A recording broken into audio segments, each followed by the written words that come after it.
యేసు ప్రభువేగాక వసుధలో రక్షకుడే లేడు, వసుధలో రక్షకుడే లేడు. సార్వత్రికమున సర్వజగమున, సార్వత్రికమున సర్వజగమున వెదకిన గాని వేసారినను, వెదకిన గాని వేసారినను. యేసు ప్రభువేగాక వసుధలో రక్షకుడే లేడు, వసుధలో రక్షకుడే లేడు. బైబిల్ చూపెడు జీవా మార్గము, బైబిల్ చూపెడు జీవా మార్గము. భూమిలోనే చట కనుగొనలేము, భూమిలోనే చట కనుగొనలేము. యేసు ప్రభువేగాక వసుధలో రక్షకుడే లేడు, వసుధలో రక్షకుడే లేడు. కులములు స్వార్థుల కల్పన గాని, కులములు స్వార్థుల కల్పన గాని పరలోకమిడిన పద్ధతి కాదు, పరలోకమిడిన పద్ధతి కాదు. యేసు ప్రభువేగాక వసుధలో రక్షకుడే లేడు, వసుధలో రక్షకుడే లేడు. తిరిగిన వేళ పొరపాటులలో, తిరిగిన వేళ పొరపాటులలో త్వరపడి సాధ్యము చేరుము నేడే, త్వరపడి సాధ్యము చేరుము నేడే. యేసు ప్రభువేగాక వసుధలో రక్షకుడే లేడు, వసుధలో రక్షకుడే లేడు. యేసుకు నేను నీ వాసము కాగా, యేసుకు నేను నీ వాసము కాగా, సుస్థిరమాయెను నా రక్షణ, సుస్థిరమాయెను నా రక్షణ. యేసు ప్రభువేగాక వసుధలో రక్షకుడే లేడు, వసుధలో రక్షకుడే లేడు. మానవ జీవిత మనియడు నావా, మానవ జీవిత మనియడు నావా, పాపభరితమై మునిగెడు వేళ, పాపభరితమై మునిగెడు వేళ. యేసు ప్రభువేగాక వసుధలో రక్షకుడే లేడు, వసుధలో రక్షకుడే లేడు. స్వయం కృషులు సహస్రములు, స్వయం కృషులు సహస్రములు చేసినాను దోషము పోదు, చేసినాను దోషము పోదు. యేసు ప్రభువేగాక వసుధలో రక్షకుడే లేడు, వసుధలో రక్షకుడే లేడు. యేసులో గాక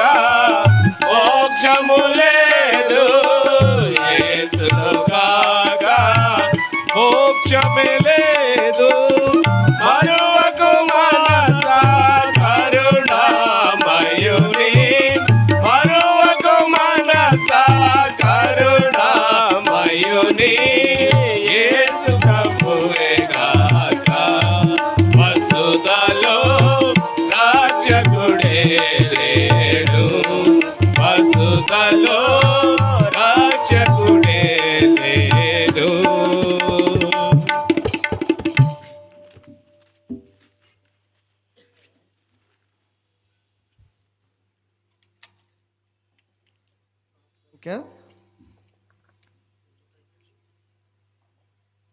పాట సంఖ్య 242, అలానే 240.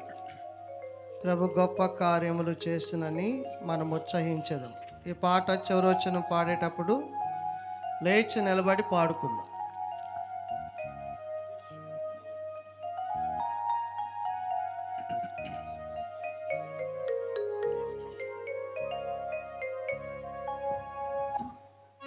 ప్రభు గొప్ప కార్యములు చేసెనని మనము ఉత్సాహించెదము. ప్రభు గొప్ప కార్యములు చేసెనని మనము ఉత్సాహించెదము. ప్రభు గొప్ప మేలుల వర్షము మనపై కురిపించెనా. ప్రభు గొప్ప మేలుల వర్షము మనపై కురిపించెనా. ఆహా స్తోత్రము స్తోత్రములు ఇంతవరకు కాచే. ఆహా స్తోత్రము స్తోత్రములు ఇంతవరకు కాచే. పాత్రులముగా సేవింతుము, పాత్రులముగా సేవింతుము. దైవ కార్యములు జనముల మధ్య ప్రసిద్ధి చేయుదము. దైవ కార్యములు జనముల మధ్య ప్రసిద్ధి చేయుదము. దేవుని ఆశ్చర్య కార్యము మనలో ధ్యానించి పాడెదము. దేవుని ఆశ్చర్య కార్యము మనలో ధ్యానించి పాడెదము. ఆహా స్తోత్రము స్తోత్రములు ఇంతవరకు కాచే. ఆహా స్తోత్రము స్తోత్రములు ఇంతవరకు కాచే. పాత్రులముగా సేవింతుము, పాత్రులముగా సేవింతుము. సంగీత గానములతోను స్తుతింతుము ప్రభుని. సంగీత గానములతోను స్తుతింతుము ప్రభుని. సీతారా స్వరమండలములతో మన ఆస్వాదించెదము. సీతారా స్వరమండలములతో మన ఆస్వాదించెదము. ఆహా స్తోత్రము స్తోత్రములు ఇంతవరకు కాచే. ఆహా స్తోత్రము స్తోత్రములు ఇంతవరకు కాచే. పాత్రులముగా సేవింతుము,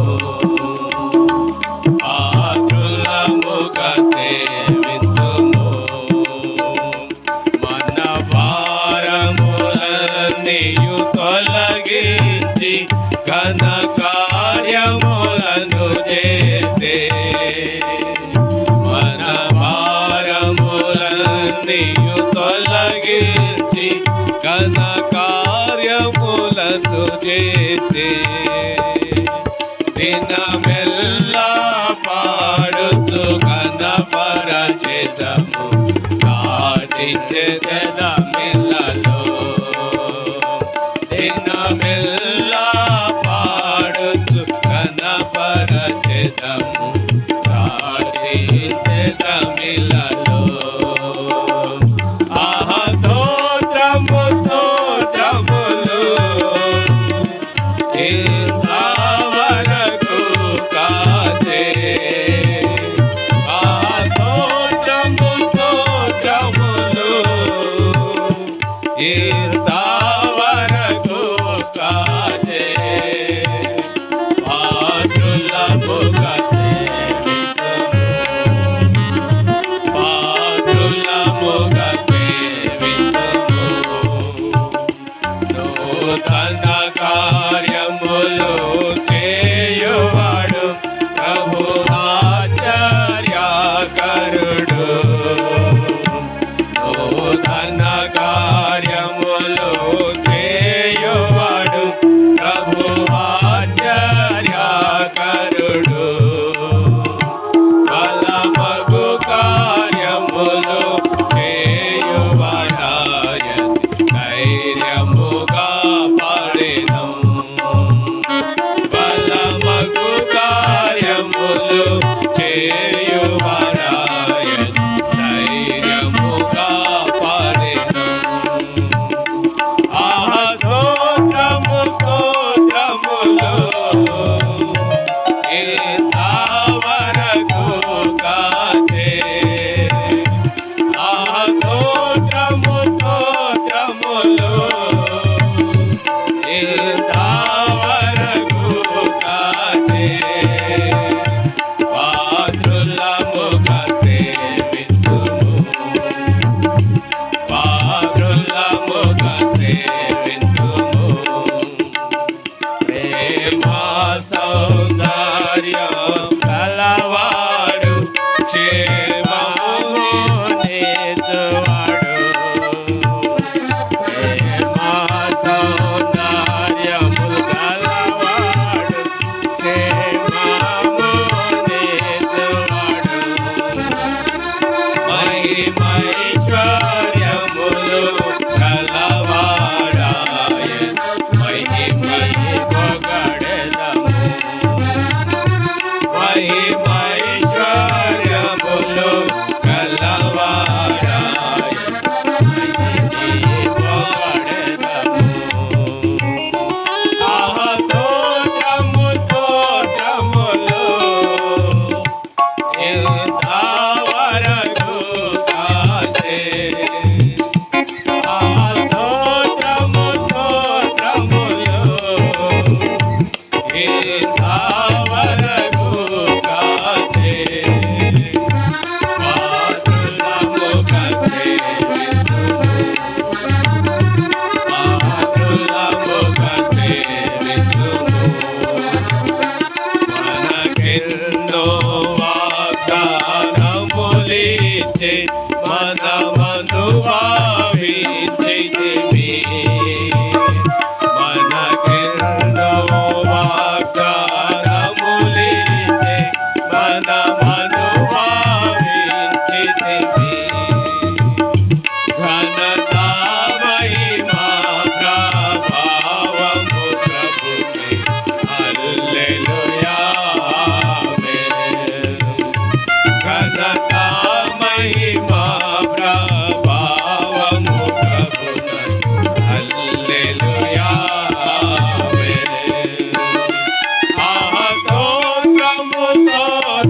దేవుని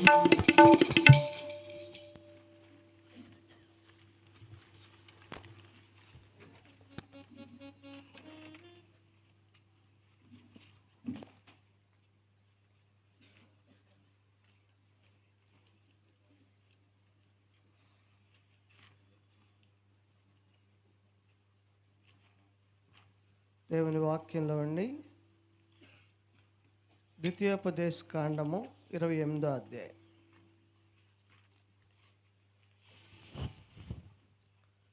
అందరం కలిసి 12వ వచనాన్ని చదువుకుందాం.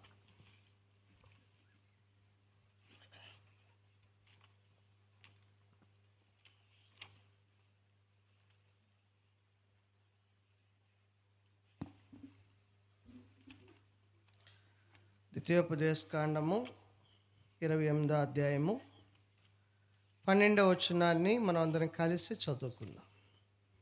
యెహోవా నీ దేశం మీద వర్షము దాని కాలమందు కురిపించుటకును, నీవు చేయు కార్యమంతటిని ఆశీర్వదించుటకును ఆకాశమును తన మంచి ధననిధిని తెరచును. నీవు అనేక జనములకు అప్పిచ్చదవు, కానీ అప్పు చేయవు. తర్వాత ఇంకో మాట కూడా దేవుని వాక్యంలో చదువుకుందాం. కీర్తనల గ్రంథము 103వ కీర్తన మొదటి 2 వచనాలను మనం కలిసి చదువుకుందాం.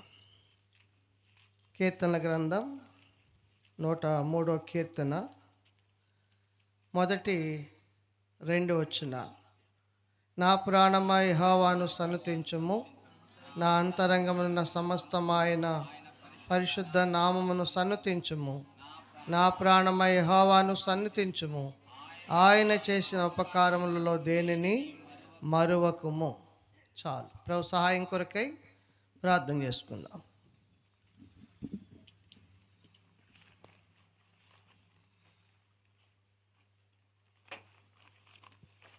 ప్రియమైన తండ్రి, ఈ రాత్రి ఈ గృహాన్ని ఆధారం చేసుకొని చేయబడిన సువార్తను బట్టి వందనాలు.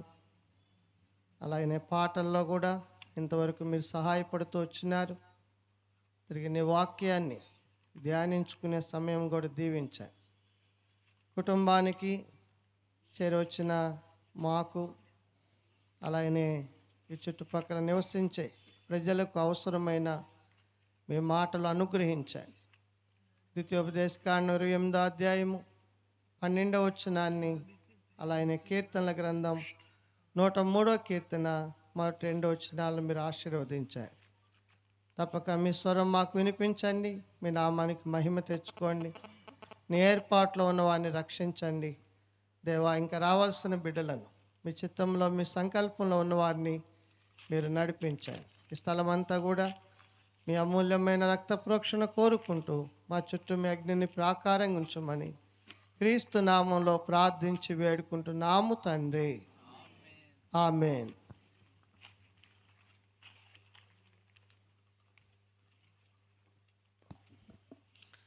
చూడండి, దేవుని వాక్యంలో కీర్తనల గ్రంథము 103వ కీర్తనలో మొదటి 2 వచనాలు మనం చూస్తే రాయబడినటువంటి మాట, నా ప్రాణమా యెహోవాను సన్నుతించుము, నా అంతరంగమున్న సమస్తమా ఆయన పరిశుద్ధ నామమును సన్నుతించుము. నా ప్రాణమా యెహోవాను సన్నుతించుము, ఆయన చేసిన ఉపకారములలో దేనిని. చూడండి, దేవుడు మన జీవితంలో వ్యక్తిగతంగా, కుటుంబముగా, సంఘముగా, భౌతికంగా, ఆత్మీయంగా దేవుడు చేసిన ఈ మేలును మనము మరిచిపోకూడదు. చాలామంది ఏం చేస్తారంటే దేవుడు చేసిన ఉపకారములను వెంటనే మర్చిపోతారు. ఇశ్రాయేలీలు కూడా ఏం చేసినారు? ఆయన కార్యములను వారు వెంటనే మరిచిపోయినారు.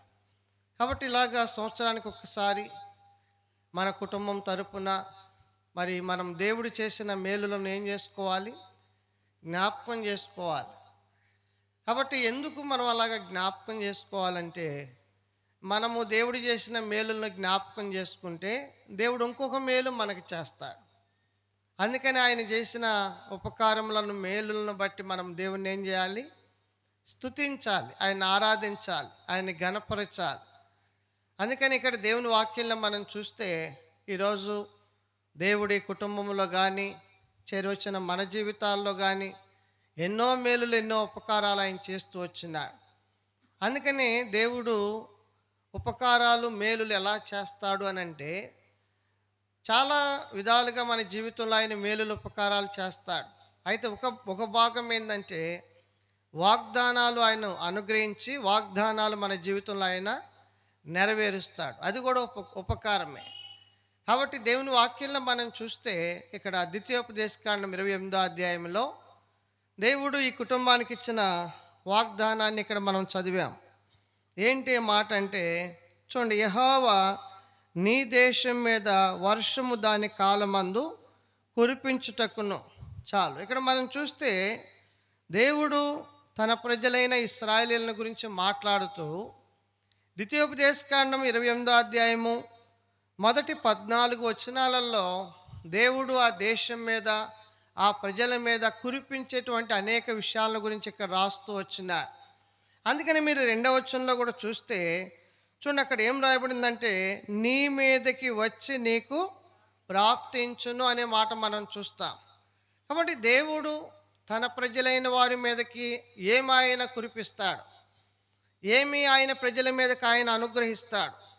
చూడండి, రాత్రి ఒక 5 తలంపులు దేవుని వాక్యంలో మనం చూద్దాం. మొదటగా దేవుని వాక్యంలో మనం చూస్తే చూడండి, యెషయా గ్రంథము, దానికంటే ముందు సంఖ్యాకాండానికి రాయండి. సంఖ్యాకాండము చూడండి 6వ అధ్యాయము, సంఖ్యాకాండం 6వ అధ్యాయము, అందరం కలిసి ఒక మాట చదువుకుందాం. సంఖ్యాకాండము 6వ అధ్యాయం తీయండి. ప్రతి ఒక్కరు బైబిల్ తీయండి, ప్రతి వచనం చదవండి. 25, 26 వచనాలు చదువుదాం. యెహోవా నీకు తన సన్నిధిని ప్రకాశింపజేసి నిన్ను కరుణించునుగాక. యెహోవా నీ మీద తన సన్నిధి కాంతి ఉదయింపజేసి నీకు సమాధానము కలుగజేయును. చూసినారు, ఇక్కడ దేవుని వాక్యంలో మనం చూస్తే దేవుడు అంటున్నాడు యెహోవా నీ మీద తన సన్నిధి కాంతి ఉదయింపజేసి. కాబట్టి దేవుని ఆశ ఏంటంటే దేవుడు వెలుగై ఉన్నాడు, మానవుడు చీకటి అయి ఉన్నాడు.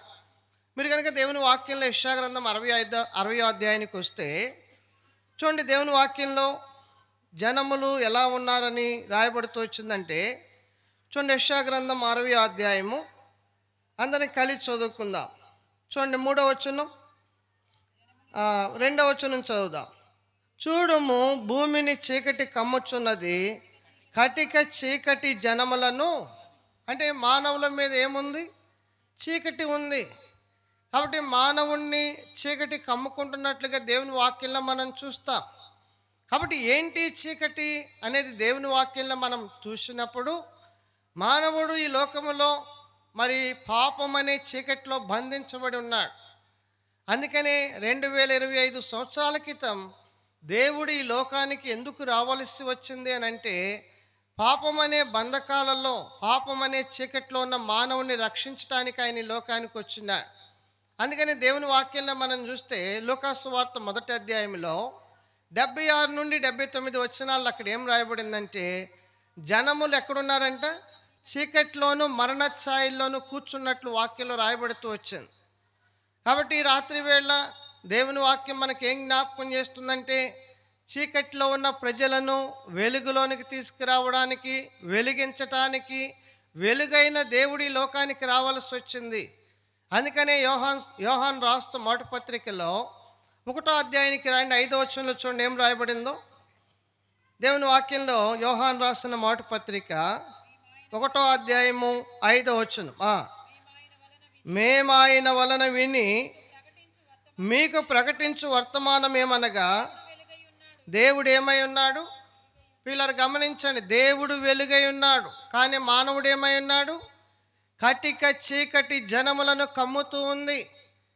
కాబట్టి ఈ చీకటిలో ఉన్న మానవుణ్ణి వెలుగులోనికి తీసుకురావడానికి వెలుగైన దేవుడు ఈ లోకానికి రావాల్సి వచ్చింది.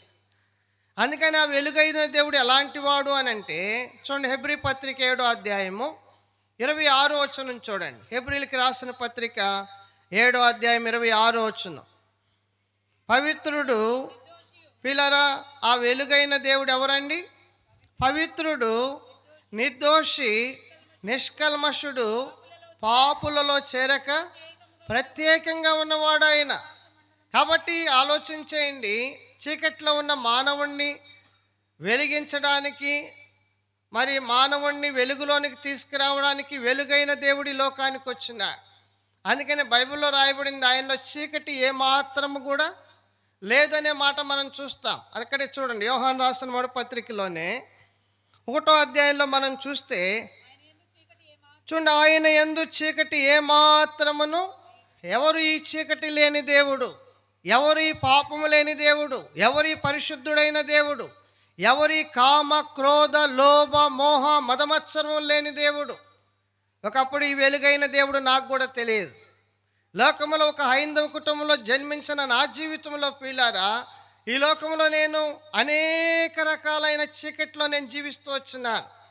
కాబట్టి నా జీవితంలో చీకటి ప్రభావం ఎంతగా నా మీద పనిచేస్తూ వచ్చిందంటే, నా జీవితంలో ఉన్నటువంటి ఆ చెడు ప్రభావం, రోజుకు 3 పెట్టెలు సిగరెట్లు, త్రాగుడు, పేకాట, గంజాయి, సినిమాలు, ఎన్నో రకాల ఈ చెడు వ్యసనాల ద్వారా నా తల్లిదండ్రులకు ఏ మాత్రం కూడా నెమ్మది లేకుండా నేను చేస్తూ వచ్చిన.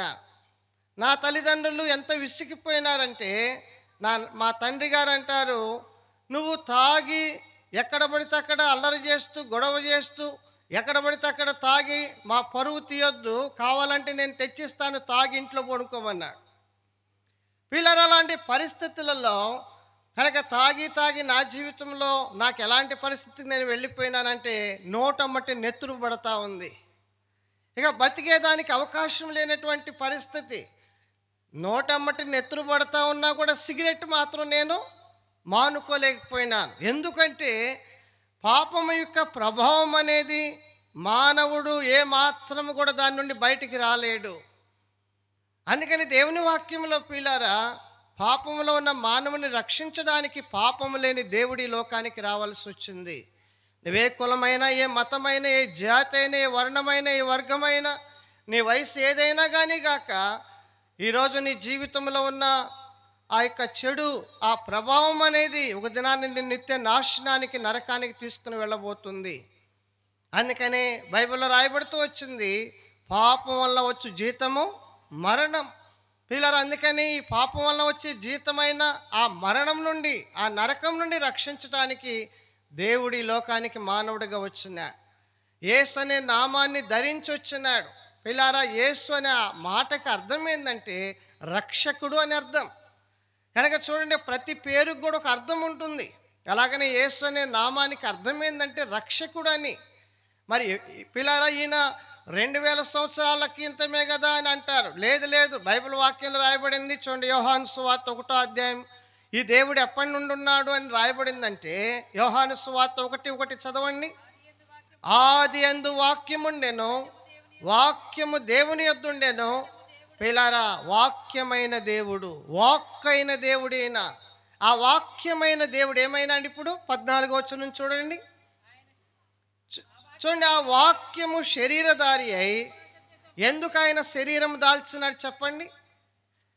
కట్టిక చీకట్లో ఉన్న మానవులను వెలుగులోనికి తీసుకురావడానికి దైవ కుమారుడుగా యేసు అనే నామముతో, కనుక ఏ పాపము లేని దేవుడుగా, దైవ కుమారుడుగా, వెలుగైన దేవుడుగా ఈ లోకానికి ఆయన అరుదించుతూ వచ్చినాడు. అందుకని లోకాసు వార్తలు మనం 1వ అధ్యాయంలో చూస్తే, ఈ చీకట్లో ఉన్న మరణ ఛాయిల్లో ఉన్న మానవుల కొరకై దేవుడు ఏం చేస్తున్నాడు? అరుణోదయ దర్శనము అనుగ్రహించినాడు. అందుకనే మలాకీ గ్రంథం 4వ అధ్యాయంలో రాయబడింది 2వ వచనంలో, నీతి సూర్యుడు మీకు ఉదయించును. కాబట్టి ఈ నీతి సూర్యుని యొక్క కిరణాలు నీ మీద పడితే తప్ప నీ జీవితంలో సిగరెట్ కానీ, త్రాగుడు కానీ, పేకాట కానీ, జూదము కానీ, ఏ అపవిత్రమైన పరిస్థితుల నుండి బయటికి రాలేవు. ఈనాడు లోకంలో వీళ్ళ ఇన్ని రకాల ప్రజలు యేసు ప్రభునందు విశ్వాసం ఉంచి, వీళ్ళ యేసు ప్రభుని రక్షకుడిగా అంగీకరించి త్రాగుబోతులు మారుతూ ఉన్నారు, దొంగలు మారుతూ ఉన్నారు, వ్యభిచారులు మారుతూ ఉన్నారు, విగ్రహారాధికులు మారుతూ ఉన్నారు, దేశద్రోహులు మారుతూ ఉన్నారు, హంతకులు మారుతూ ఉన్నారు.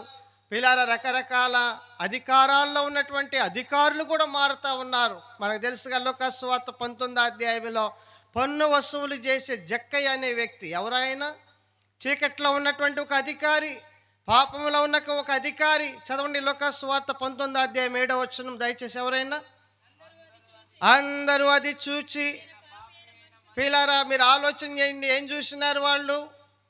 ప్రభువైన యేసుక్రీస్తు వారు అంటే వెలుగైనటువంటి దేవుడు ఎక్కడికి వెళుతున్నాడండి? పాపి అయిన మనుషుని యొద్ద బస చేయ వెళ్ళెను. ఎందుకు? పాపంలో ఉన్న వ్యక్తితో ఆయనకి ఏం అవసరం? ఇప్పుడు చెప్పండి, డాక్టర్ దగ్గరికి ఎవరు వెళ్తారు? రోగి వెళతాడు. అర్థమైందా? రోగి దగ్గరికి ఎవరు వస్తారు? డాక్టర్ వస్తాడు. అలాగనే చీకట్లో ఉన్న మానవుని దగ్గరికి ఎవరు రావాలి? వెలుగైన దేవుడు రావాలి. అందుకనే జక్కయ్య ఇంట్లో ఆయన ప్రవేశిస్తూ ఒక మాట అన్నాడు, జక్కయ్య నేడు నేను నీ ఇంట ఉండవలసి ఉన్నది. ఎందుకు ఉండాలి అక్కడ? యేసుప్రభువారు. యేసుప్రభువారు లేకపోతే జక్కయ్య జీవితం చీకటే. ఆయన ఇల్లంతా చీకటిమయమే. ఆయన చేసే క్రియలన్నీ చీకటి క్రియలే. అవన్నీ కూడా ఎంతో అపవిత్రమైన క్రియలు. అవి ఒక దినాన జక్కయ్యకి ఎక్కడికి తీసుకుని వెళతాయి? దేవుని వాక్యంలో మనం చూస్తాం. చూడండి, ప్రకటన గ్రంథం 21 అధ్యాయం 8 చూడండి ఏం రాయబడిందో. ప్రకటన గ్రంథము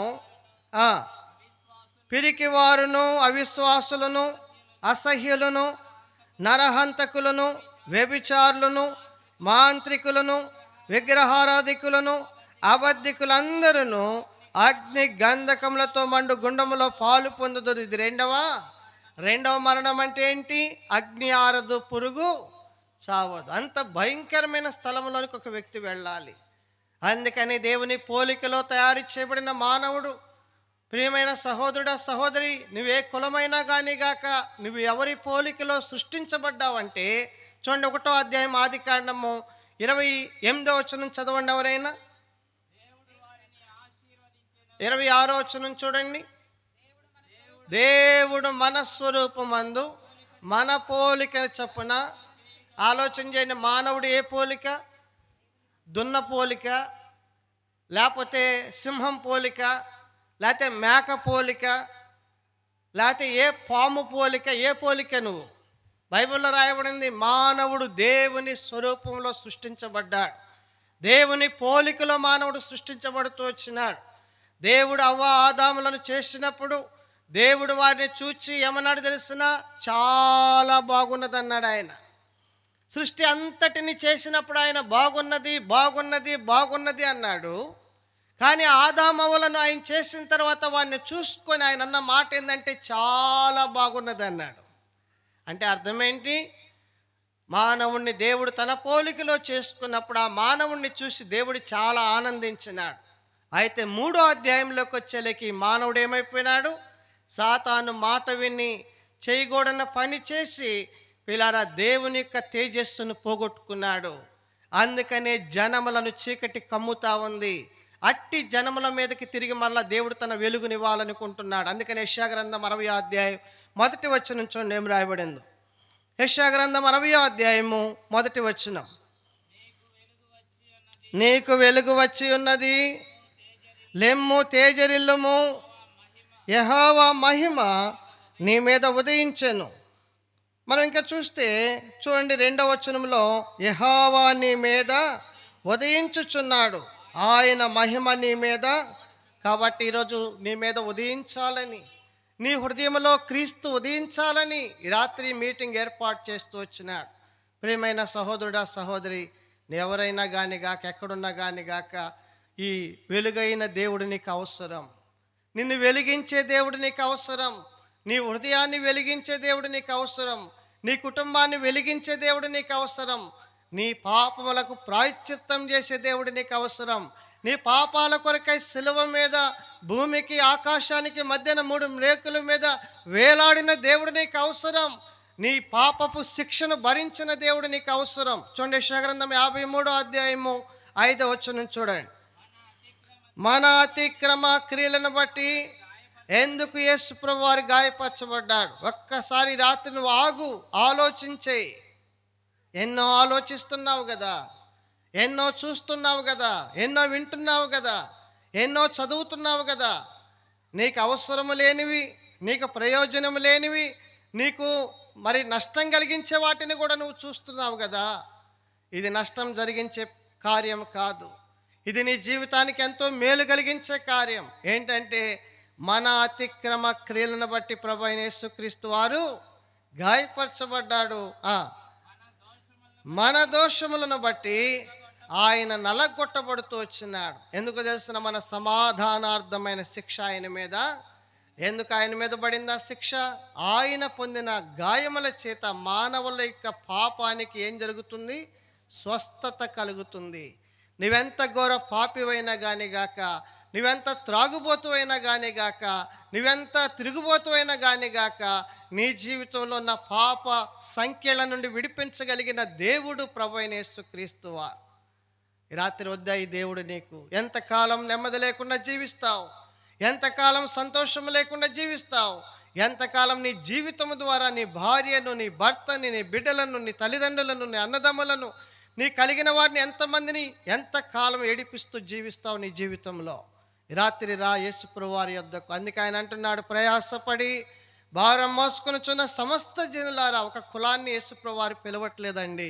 యేసుప్రభు వారు కులానికి సంబంధించిన వాడు కాదు. ఆయన భూమికి ఆకాశానికి సృష్టికర్త. ఆయన నిన్ను కూడా సృష్టించిన వాడు ఆయనే. ఆయన అంటున్నాడు, ప్రయాసపడి భారం మోస్తున్న సమస్త జనులారా నా యొద్దకు రాని, నేను మీకు విశ్రాంతినిస్తాను. నీ జీవితంలో పాపం నుండి నీకు విడుదల కలగకపోతే, నీ పాపానికి ప్రాయశ్చిత్తం కలగకపోతే నీకు నెమ్మది ఉండదు. నీకెంతైనా ఐశ్వర్యం ఉండొచ్చు, ఈ లోకంలో ఉద్యోగం ఉండొచ్చు, వ్యాపారం ఉండొచ్చు, డబ్బు ఉండొచ్చు, బంగారం ఉండొచ్చు, పేరుండొచ్చు, ఖ్యాతి ఉండొచ్చు, ఘనత ఉండొచ్చు, భౌతికంగా నీకు ఎంతైనా ఏవైనా ఉండొచ్చేమో కానీ నీ జీవితంలో నెమ్మది ఉండదు. రాత్రి వస్తావా యేసుప్రభు వారి యొద్దకు?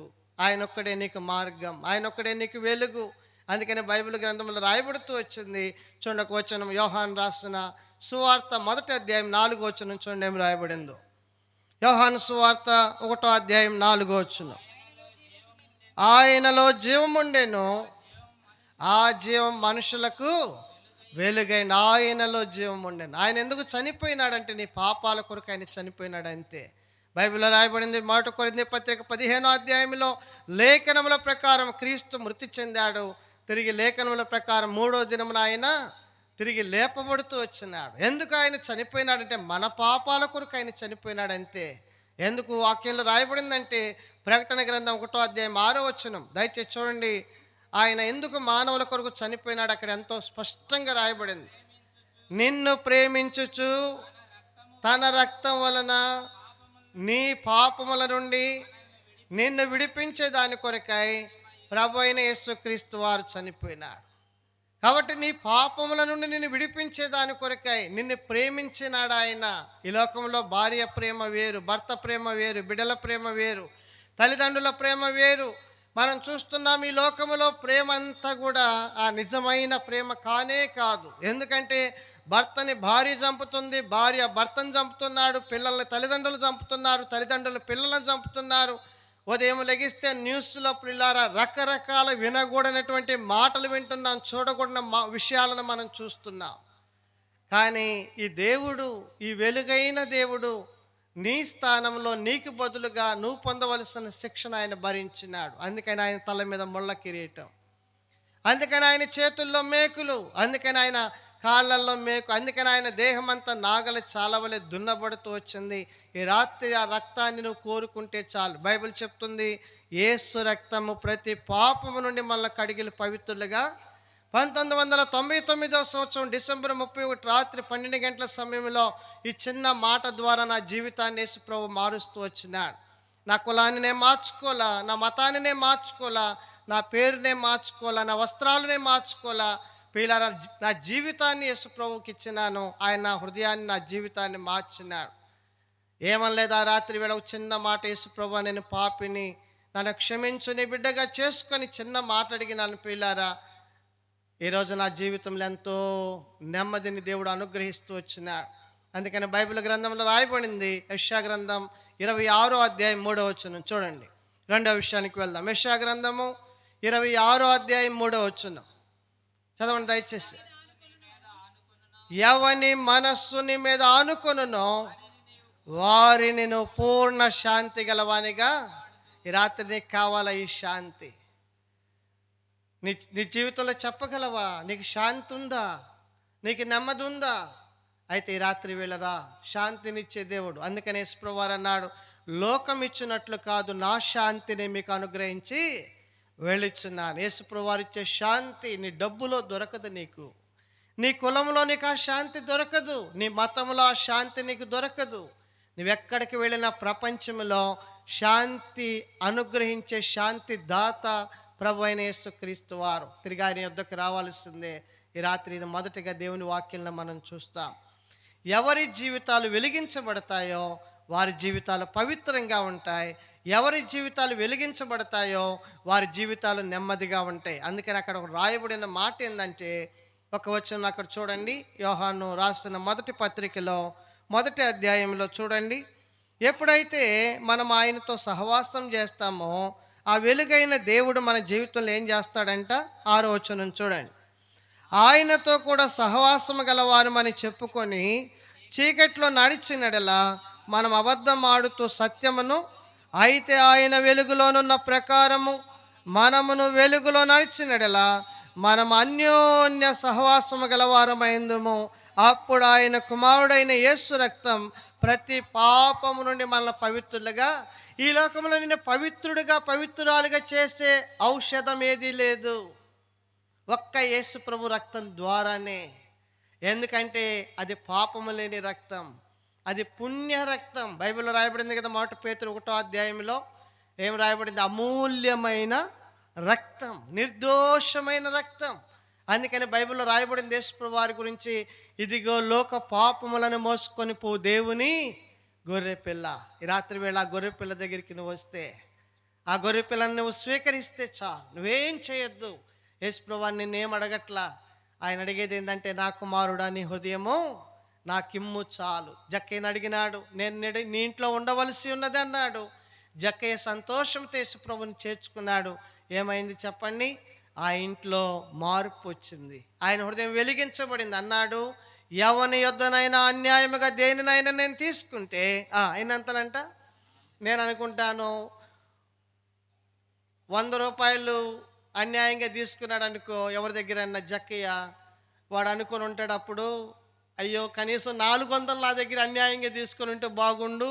ఎందుకు? 4 × 4 1600 వచ్చేవాడికి. ఇప్పుడు 100 రూపాయలకి ఎంత వస్తుంది? 400 కదా.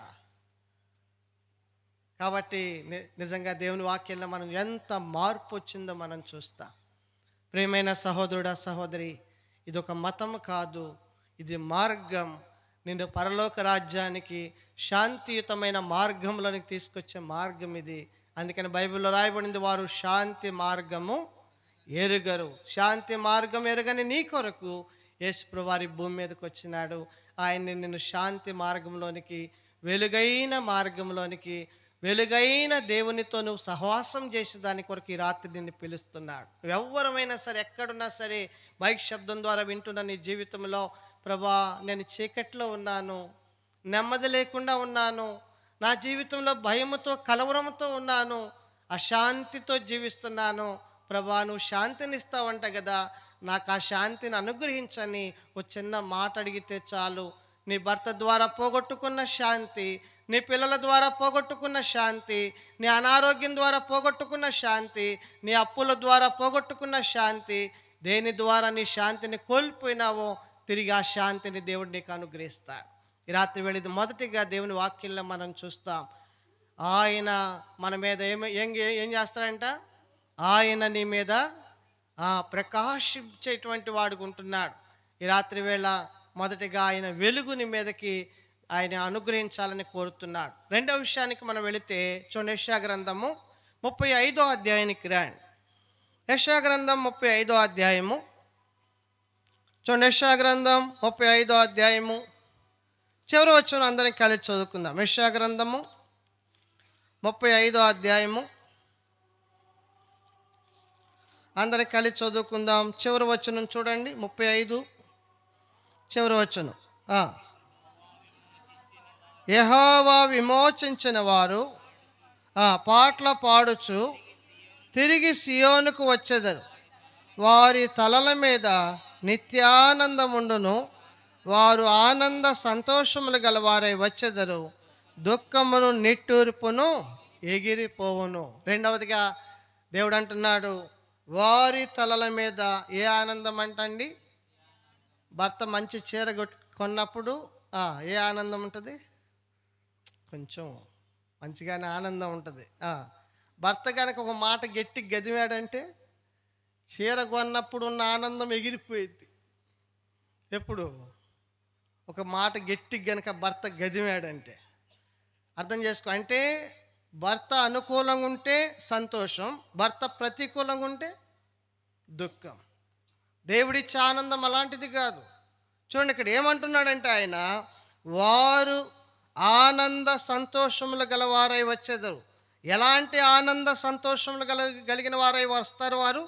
వారి తలల మీద నిత్య ఆనందం. ఇది ఎవ్వరు తీసివేయలేనటువంటి ఆనందం. ఏది తీసివేయలేనటువంటి ఆనందం. హబక్కుకు అన్నాడు కదా, ఏమన్నాడు? 3వ అధ్యాయం 17వ వచనం చదవండి. హబక్కుకు గ్రంథము 3వ అధ్యాయం 17వ వచనం. అంజూరపు చెట్లు పూయకుండినను, ద్రాక్ష ఫలింపకపోయినను, ఒలీవ చెట్టు కాపు లేకయుండినను, చేనిలోని పైరు పంటకి రాకపోయినను, గొర్రెల దొడ్డిలో లేకపోయినను, శాలలో పశువులు లేకపోయినను, నన్ను పాటలకి లేపకపోయినను, నాకు సువార్త ఇవ్వకపోయినను. నిజమేనా? ఒక్కరోజు ఆపాలి పాటలకి, అప్పుడు తెలుసుద్ది మనది, బయటకు వస్తుంది. లోపల ఉంది ఇంకోటి ఉంది, అది బయటకు ఎప్పుడు వచ్చింది? ఒకసారి స్థలంలో నేను సేవ చేస్తున్నప్పుడు ఒక బ్రదర్ని ఆ వారం మర్చిపోయి, జస్ట్ నేను ఎవరిని వాడుకోకుండా ఉండను, వాళ్ళు నాకు శత్రువులైనా నేను వాడుకుంటా. గుర్తుపెట్టుకోండి, సేవలో ఇది ఒక మర్మం. శత్రువును కూడా వాడుకోవాలి, అప్పుడు దేవుడు అణిచేస్తాడు వ్యక్తిని.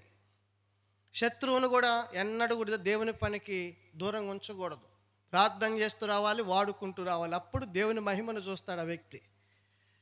ఆ రోజు నేను మర్చిపోతే ఆ రోజు నాకు అర్థం కావట్లా, అంటే నేను వాడుకోలేదనే సంగతి నాకు గుర్తులేదు. ఆ రోజల్లా మొహం మాట్లాడు ఆ రోజల్లా మొహంలో సంతోషం లేదు ఆ సహోదరుడికి. నేను ఏదన్నా పొరపాటు చేస్తే నైట్ నేను పనుకునేటప్పుడు దేవుడు నాకు గుర్తు చేస్తాడు. ఆ రోజు నేను ప్రార్థన చేసుకునేటప్పుడు ఆ రోజు నైట్ దేవుడు నాకు గుర్తు చేసినాడు, ఈరోజు అతన్ని పరిచయలో వాడుకుంటంలో నువ్వు మర్చిపోయినావని. నెక్స్ట్ మళ్ళీ సంఘ ప్రార్థన ఉంటుంది కదా, దాంట్లో ఆ బ్రదర్ని ముందే పాటకి నేను పిలిచిన. అప్పుడు ఎంత సంతోషంగా వస్తున్నాడంటే నాకు అనిపించింది, ఒక్కరోజు నిన్ను పాటకు వాడకపోతే అంటే ఏ సంతోషంతో క్రీస్తుని వెంబడిస్తున్నాడు ఈ సహోదరుడు? నిత్యమైన సంతోషము కాదు. గుర్తుపెట్టుకోండి, దేవుడు మనకు అనుగ్రహించే సంతోషం భూ సంబంధమైంది కాదు. ఇది చెప్పనాశక్యమును మహిమాయుక్తమైన సంతోషం. శ్రమలలో, కష్టాలలో, అనారోగ్య పరిస్థితుల్లో, పేదరికంలో దేవుడు నిన్ను ఏ అనుభవాల గుండా తీసుకుని వెళుతున్నాడో ఆ అనుభవాల్లో ఆనందించే ఆనందం ఇది నిత్యము ఉంటుంది. దుఃఖమును నిట్టూర్పు ఏమైపోవాలి? రెక్కలు కట్టుకొని ఎగిరిపోవాలంతే. అలాంటి ఆనందాన్ని దేవుడు నీకు ఇవ్వడానికి ఈ భూమి మీద దేవుడు నిన్ను, నీ కుటుంబాన్ని దేవుడు ఏర్పాటు చేసుకుంటూ వచ్చినాడు. అందుకని దేవుని వాక్యాలు ఇక్కడ మనం చూస్తే ఈ ఆనందం ఎప్పుడు మన జీవితంలో ఉండాలి అంటే 2 ప్రాముఖ్యమైన విషయాలు ఇక్కడ చెప్పాడు. ఒకటి ఏంటంటే చూడండి, అక్కడ అన్నాడు, యెహోవా విమోచించిన వారు పాటలు పాడుచు. ఏం చేయాలండి? ఏదైనా బాధ వచ్చినప్పుడు, కష్టం వచ్చినప్పుడు, ఏదైనా మన జీవితంలో శ్రమ వచ్చినప్పుడు వెంటనే పాటల పుస్తకం తీసుకోవాలి. మనం తీసుకొని ఏం చేయాలి? ఫస్ట్ పాట ఏముంది చెప్పండి? దుష్టుల ఆలోచన చప్పున నడువక, పాపుల మార్గములయన్ నిలిచియుండక, అపహసించునట్టి ప్రజలు కూర్చుండెడు, ఆ చోట కూర్చుండకయుండు వాడే ధన్యుడు అనే పాటను వెత్తావనుకో ఏమొస్తుంది తెలిసిన? హృదయంలో పరలోకం నుండి దైవికమైన సంతోషం నీ హృదయంలో కుమ్మరించబడింది. మీరు చూడండి, చెరసాలలో పౌలును శీలను వారికి సంబంధించిన వారిని భయంకరంగా కొట్టి చెరసాల్లో పడేసినారు కదా. వాళ్ళు అక్కడ ఏం చేయాలి వాస్తవంగా? ఇది నీ వల్లే, ఇది నీ వల్లే, ఇది నీ వల్ల అని అనాలి. కానీ వాళ్ళు ఏం చేశారు తెలిసిన? రండి అపోస్తుల కార్యములు 16వ అధ్యాయానికి రండి. చూడండి అపోస్తుల కార్యం 16వ అధ్యాయము చూడండి 23వ వచనం. వారు చాలా దెబ్బలు కొట్టి వారిని చెరసాల్లో వేసి భద్రంగా కనిపెట్టవలనని చెరసాల నాయకునికి ఆజ్ఞాపించి అతడు అట్టి ఆజ్ఞను పొంది వారిని లోపలికి చెరసాల్లోనికి త్రోసి వారి కాళ్లకు బొండ వేసి, అయితే మధ్యరాత్రి వేళ పౌలును శీలయు దేవునికి ప్రార్థించుచు కీర్తనలు చూసినారా వీళ్ళారా వారి జీవితంలో దెబ్బలు వారి దేహం మీద ఉన్నాయి, రక్తం కారుతూ ఉంది.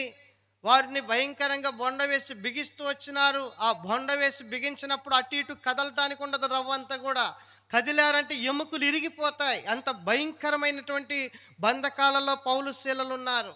అయితే ఆ పరిస్థితులు ఏవి కూడా వారి ఆనందాన్ని దొంగిలించలా, వారి ఆనందాన్ని ఏమాత్రం కూడా అవి తీసివేయలేదు.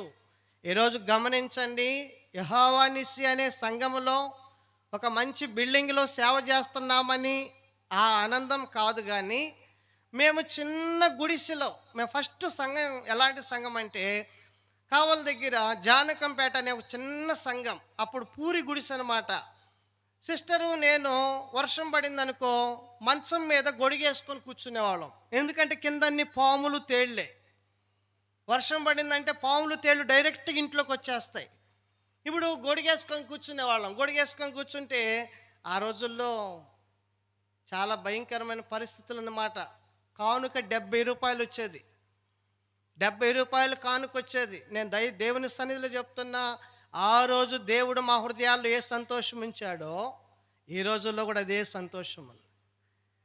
ఎందుకు నేను ఈ మాట చెప్తున్నానంటే, మా జీవితంలో భౌతికమైన వాటిని బట్టి ఎన్నడూ కూడా మేము ఆ సంతోషాన్ని మేము అనుభవించలేదు. కానీ దేవుడు మా జీవితంలో వచ్చిన పరలోక సంబంధమైన సంతోషం. అందుకని భక్సం గారు ఏం రాసుకున్నాడు ఆయన సాక్ష్య పుస్తకం మీద? చెప్పనాసక్యమును మహిమాయుక్తమైన సంతోషం కావాలా ఈ సంతోషం. ఈ రాత్రి దేవుడు అంటున్నాడు, నా ఆనందం నీ మీదకి రావాలంటే, నా నిత్యముండి ఆ సంతోషం నీలో ఉండాలంటే నీ జీవితంలో ఏం చేయాలి? నన్ను కీర్తించాలి, పాట పాడాలి. నిజంగా జాన్ విక్టర్ గారు నిన్న చెన్నైలో వాక్యం చెప్తూ ఉదయమో నిన్న ఏమన్నాడు తెలిసిన? జాన్ విక్టర్ గారు ఆ దినాలలోనే 40 సంవత్సరాల క్రితం మంచి పోస్టు, గవర్నమెంట్ పోస్టు, మంచి ఉన్నతమైన ఉద్యోగం ఆయనకు వస్తే ఆయన హెబ్రోన్కి వెళ్ళాడంట. ఉద్యోగం వచ్చింది హెబ్రోన్కి. ఆయన వెళ్ళిన తర్వాత అక్కడ ఒక 10th క్లాసు ఫెయిల్ అయినటువంటి ఒక సహోదరుడు, అంటే వాళ్ళ సొంతూరు అంట ఆయన. సొంతూరు అయితే ఈయన వెళ్ళంగానే ఇద్దరు పరిచయం చేసుకున్నారు. అయిపోయిన తర్వాత ఆయనకి చెప్పినాడంట ఆ సహోదరుడు, నువ్వు వెళ్ళి బాత్రూమ్స్ అవన్నీ కూడా క్లీన్ చేయమని చెప్పాడంట. క్లీన్ చేయమని చెప్తే, నేనున్న పోస్ట్ ఏంటి, నా యొక్క స్థానం ఏంటి, నేనేంటి బాత్రూమ్స్ కడిగేదాన్ని. సరే ఆ బకెట్, ఆ చీపురి, ఆ యొక్క మగ్గు తీసుకుని వెళ్ళాడంట. వెళ్ళి ఫస్ట్ ఆ బాత్రూంలో లాక్ చేసుకుని తలుపేసుకొని కడుగుతూ ఉన్నాడంట. కడుగుతూ ఉంటే రెండవ బాత్రూంలో కడగడానికి వెళ్ళాడు. రెండవ బాత్రూంలో కడుగుతాడు. మూడో బాత్రూంలోంచి పాట వినపడతా ఉందంట. ఎంతో ఆనందంగా పాట పాడుతా బాత్రూమ్స్ కడుగుతూ ఉన్నాడంట. కడుగుతూ ఉంటే అయిపోయిన తర్వాత అన్న బయటకు వస్తే ఆ లోపల నుంచి ఇంకొక ఆయన బయటకు వచ్చినాడంట. వచ్చిన ఆయన ఎవరు అంటే అన్న చెప్తున్నాడు, 20 సంవత్సరాల తర్వాత నేను ఆ పోస్ట్లోకి వెళతాను. అంత ఉన్నతమైన పోస్ట్లో, నాకంటే ఎంతో ఉన్నతమైన పోస్ట్లో ఉన్న సహోదరుడు బాత్రూమ్స్ ఎట్లా గడుగుతున్నాడు? ఆనందంగా, సంతోషంగా. అప్పుడు అన్నకి చాలా సిగ్గేసిందంట. నేను ఇంత మంచి పోస్ట్లో ఉంటే నన్ను బాత్రూమ్స్ కడగమని ఆ పని ఇచ్చినారు నాకు అని ఎంతో లోపలే ఆ వ్యక్తిని తిట్టుకుంటూ వెళ్ళాడంట బాత్రూమ్స్ కడగడానికి. ఎప్పుడైతే ఈ దృశ్యాన్ని చూసినాడో అప్పుడు దేవుణ్ణి ఎంతో ఆరాధించినాడంట. ఏమని?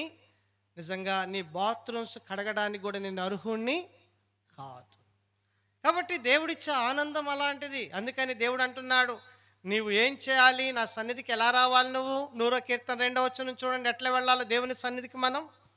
కీర్తనల గ్రంథము చూడండి, 100వ కీర్తన, కీర్తనల గ్రంథం 100వ కీర్తన 2వ వచనం చూడండి. సంతోషముతో యెహోవాను సేవించుడి, ఉత్సాహ గానము చేయుచు. ఎట్లా రావాలండి? కొంతమంది నీరసంగా వస్తుంటారు.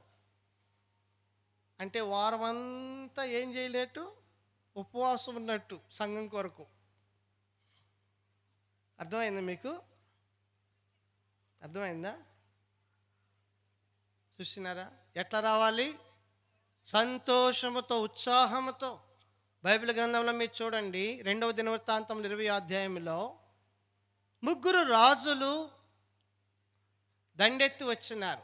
ఎవరి మీదకి? యెహోషాపాతు రాజ్యం మీదకి వస్తే భయపడుతున్నాడు. యెహోషాపాతు కూడా భయపడుతుంటే ప్రవక్త వచ్చి చెప్పినాడు, ఏం భయపడొద్దు, నువ్వు ఇలా చేయమని చెప్పాడు. ఏం చేయమని చెప్పాడు? రండి, దినవృత్తాంతముల 2వ గ్రంథము చూడండి. ఏం చేస్తే శత్రువుల మీద విజయం సాధిస్తాము అనేది అక్కడ రాయబడిందంటే 2వ దినవృత్తాంతముల గ్రంథము 20వ అధ్యాయంలో మనం చూస్తే చూడండి, అక్కడ ఒక మాట అందరం కలిసి చదువుదాం. చాలా ప్రాముఖ్యమైన మాట. 20వ అధ్యాయము అందరం కలిసి చదువుదాం. చూడండి, 21వ వచనం చదవండి. మరియు అతడు జనులను హెచ్చరిక చేసిన తర్వాత చూడండి, యెహోవాను స్తుతించుటకు గాయకులను ఏర్పరిచి వారు పరిశుద్ధాలంకారములు ధరించి సైన్యం ముందర నడుచుచు యెహోవా కృప నిరంతరముండును, ఆయనను స్తుతించుడి అని స్తోత్రం చేయుటకు వారిని. మీరు గమనించండి, ఎప్పుడైతే వారు ప్రభుని స్తుతిస్తూ, ఆరాధిస్తూ, ఘనపరుస్తూ, మహింపరుస్తూ, ఆయన్ని హెచ్చిస్తూ వెళుతూ వచ్చినారో ఏమైంది తెలిసిన? చూడండి, 24 వచ్చినానికి రండి. యూదా వారు అరణ్యమందున్న కాపర్ల దుర్గం దగ్గరికి వచ్చి సైన్యం తట్టు చూడగా ఏమై ఉన్నారు? వాళ్ళు శత్రువు అందరూ కూడా నేల కరిస్తున్నారు. దేవుడు వారందరిని కూడా హతమార్చినట్లుగా దేవుని వాక్యంలో మనం చూస్తాం. ఇప్పుడు వీళ్ళకి ఏమైందంటే 25వ వచనం చూడండి. యెహోషాపాతును అతని జనులను వారి వస్తువులను దగ్గరికి రాగా చూడండి, ఏముందంట? విస్తారమైన ధనమును ప్రశస్తమైన నగలను కనబడెను. వారు తనకిష్టమైనట్టు తీసుకొని తాము కొనిపోగలిగినంత కంటే ఎక్కువగా, మీరు గమనించండి, విస్తారమైన కొల్లసం ఎప్పుడు దొరికింది వీళ్ళకి? మీరు ఆలోచన చేయండి. వారి జీవితాల్లో ఉన్న దుఃఖము, భయం ఏమైపోయిందండి? ఎగిరిపోయింది అంతే. ఇప్పుడు ఏమైంది? విస్తారమైనటువంటి మరి ఆ వస్తువులు మనం చూసినట్లయితే అవి చూడంగానే వాళ్ళ హృదయంలో ఏమొచ్చి ఉంటుంది? ఎంత ఆనందం, ఎంత సంతోషం వచ్చి ఉంటుంది. కాబట్టి రాత్రి దేవుడు అంటున్నాడు, వారి తలల మీద నిత్య ఆనందం ఉండును. ఎప్పుడైతే నీ జీవితంలో ప్రభుని స్తుతిస్తూ వస్తావో, దేవుని గణపరుస్తూ వస్తావో, దేవుడి నీ మీద ఆ ఆనందాన్ని ఉంచుతాడు. అంత మాత్రమే కాదు, రెండోది ఇంకో మాట అన్నాడు. అక్కడ ఏమన్నాడు చూడండి, అక్కడ యెషయా గ్రంథం 35వ అధ్యాయంలోనే చూడండి, యెహోవా విమోచించిన వారు పాటలు పాడుచు తిరిగి సియోనుకు ఎక్కడికి రావాలి? పాటలు పాడుకుంటూ దేవుని ఆవరణాల్లోనికి రావాలి, దేవుని మందిరంలోనికి రావాలి. అందుకని బైబిల్లో రాయబడిన మాట ఏంటంటే, యెషయా గ్రంథం 57వ అధ్యాయము, యెషయా గ్రంథం 57వ అధ్యాయంలో ప్రభు అన్నాడు. చూడండి, 7వ వచనం అందరం చదువుదాం. నా ప్రార్థన మందిరములో వారిని ఆనందింపజేసేదను, నా బలిపీఠం మీద వారు అర్పించు దహన బలులను నాకు. నా ప్రార్థనా మందిరంలో నేను వారిని, దేవుడు నిన్ను ఆనందింప చేయాలని, దేవుడు నీకు సంతోషాన్ని అనుగ్రహించాలని, దేవుడు ప్రతి కూడికలో, అది సంఘ ప్రార్థన అవ్వచ్చు, బైబిల్ స్టడీ అవ్వచ్చు, ఉపవాస కూడిక అవ్వచ్చు, రాత్రంతా ప్రార్థన అవ్వచ్చు, అది ఏదైనా కానీ దేవుని సన్నిధిలోనికి నువ్వు ప్రవేశించినప్పుడల్లా కూడా దైవికమైన ఆనందంతో నువ్వు కొనిపోబడాలని దేవుడు కోరుతున్నాడు. అందుకనే బైబిల్లో రాయబడింది, వారు ఆనంద సంతోషములు గలవారై బయలు వెళ్ళుదురు అనే మాట వాక్యంలో రాయబడింది. కాబట్టి రాత్రి పిల్లరా, రెండవదిగా ఆ నిత్యానందాన్ని నువ్వు అనుభవించాలని భూమి మీద దేవుడు నిన్ను ప్రేమతో ఈ లోకంలో ఏర్పాటు చేసుకుంటూ వచ్చినాడు. అందుకనే మనం చూస్తే సమూయేలు మొదటి గ్రంథంలో దేవుని ఆలయంలోకి హన్నా ఎలా వచ్చింది చెప్పండి? ఎంతో వేదనతో, బాధతో, దుఃఖంతో వచ్చింది. కానీ 2వ అధ్యాయం 1వ వచనంలో మనం చూస్తే ఆమె ఏం చేస్తుందండి? నా హృదయము యెహోవా యందు సంతోషించుచున్నది. చూడండి, ఆమె జీవితంలో దుఃఖము, నిట్టూర్పు ఏమైంది? ఎగిరిపోతూ వచ్చింది. దేవుని సన్నిధిలో ఉన్న వాతావరణం నీ జీవితంలో నీకు ఎంతో ఆనందాన్ని సంతోషాన్ని అనుగ్రహిస్తుంది. అందుకని దేవుడు అంటున్నాడు, ఏమంటున్నాడు? నా యొద్దకు రండి, నా సన్నిధికి రండి. ఆయన సన్నిధిలో చూడండి, 16వ కీర్తనలో కూడా ఒక మాట ఉంది. కీర్తనల గ్రంథం 16వ కీర్తన 4వ వచనం 11వ వచనం చదవండి. కీర్తనల గ్రంథము, జీవ మార్గమును నీవు నాకు తెలియజేసేదవు, నీ సన్నిధిని సంపూర్ణ సంతోషము.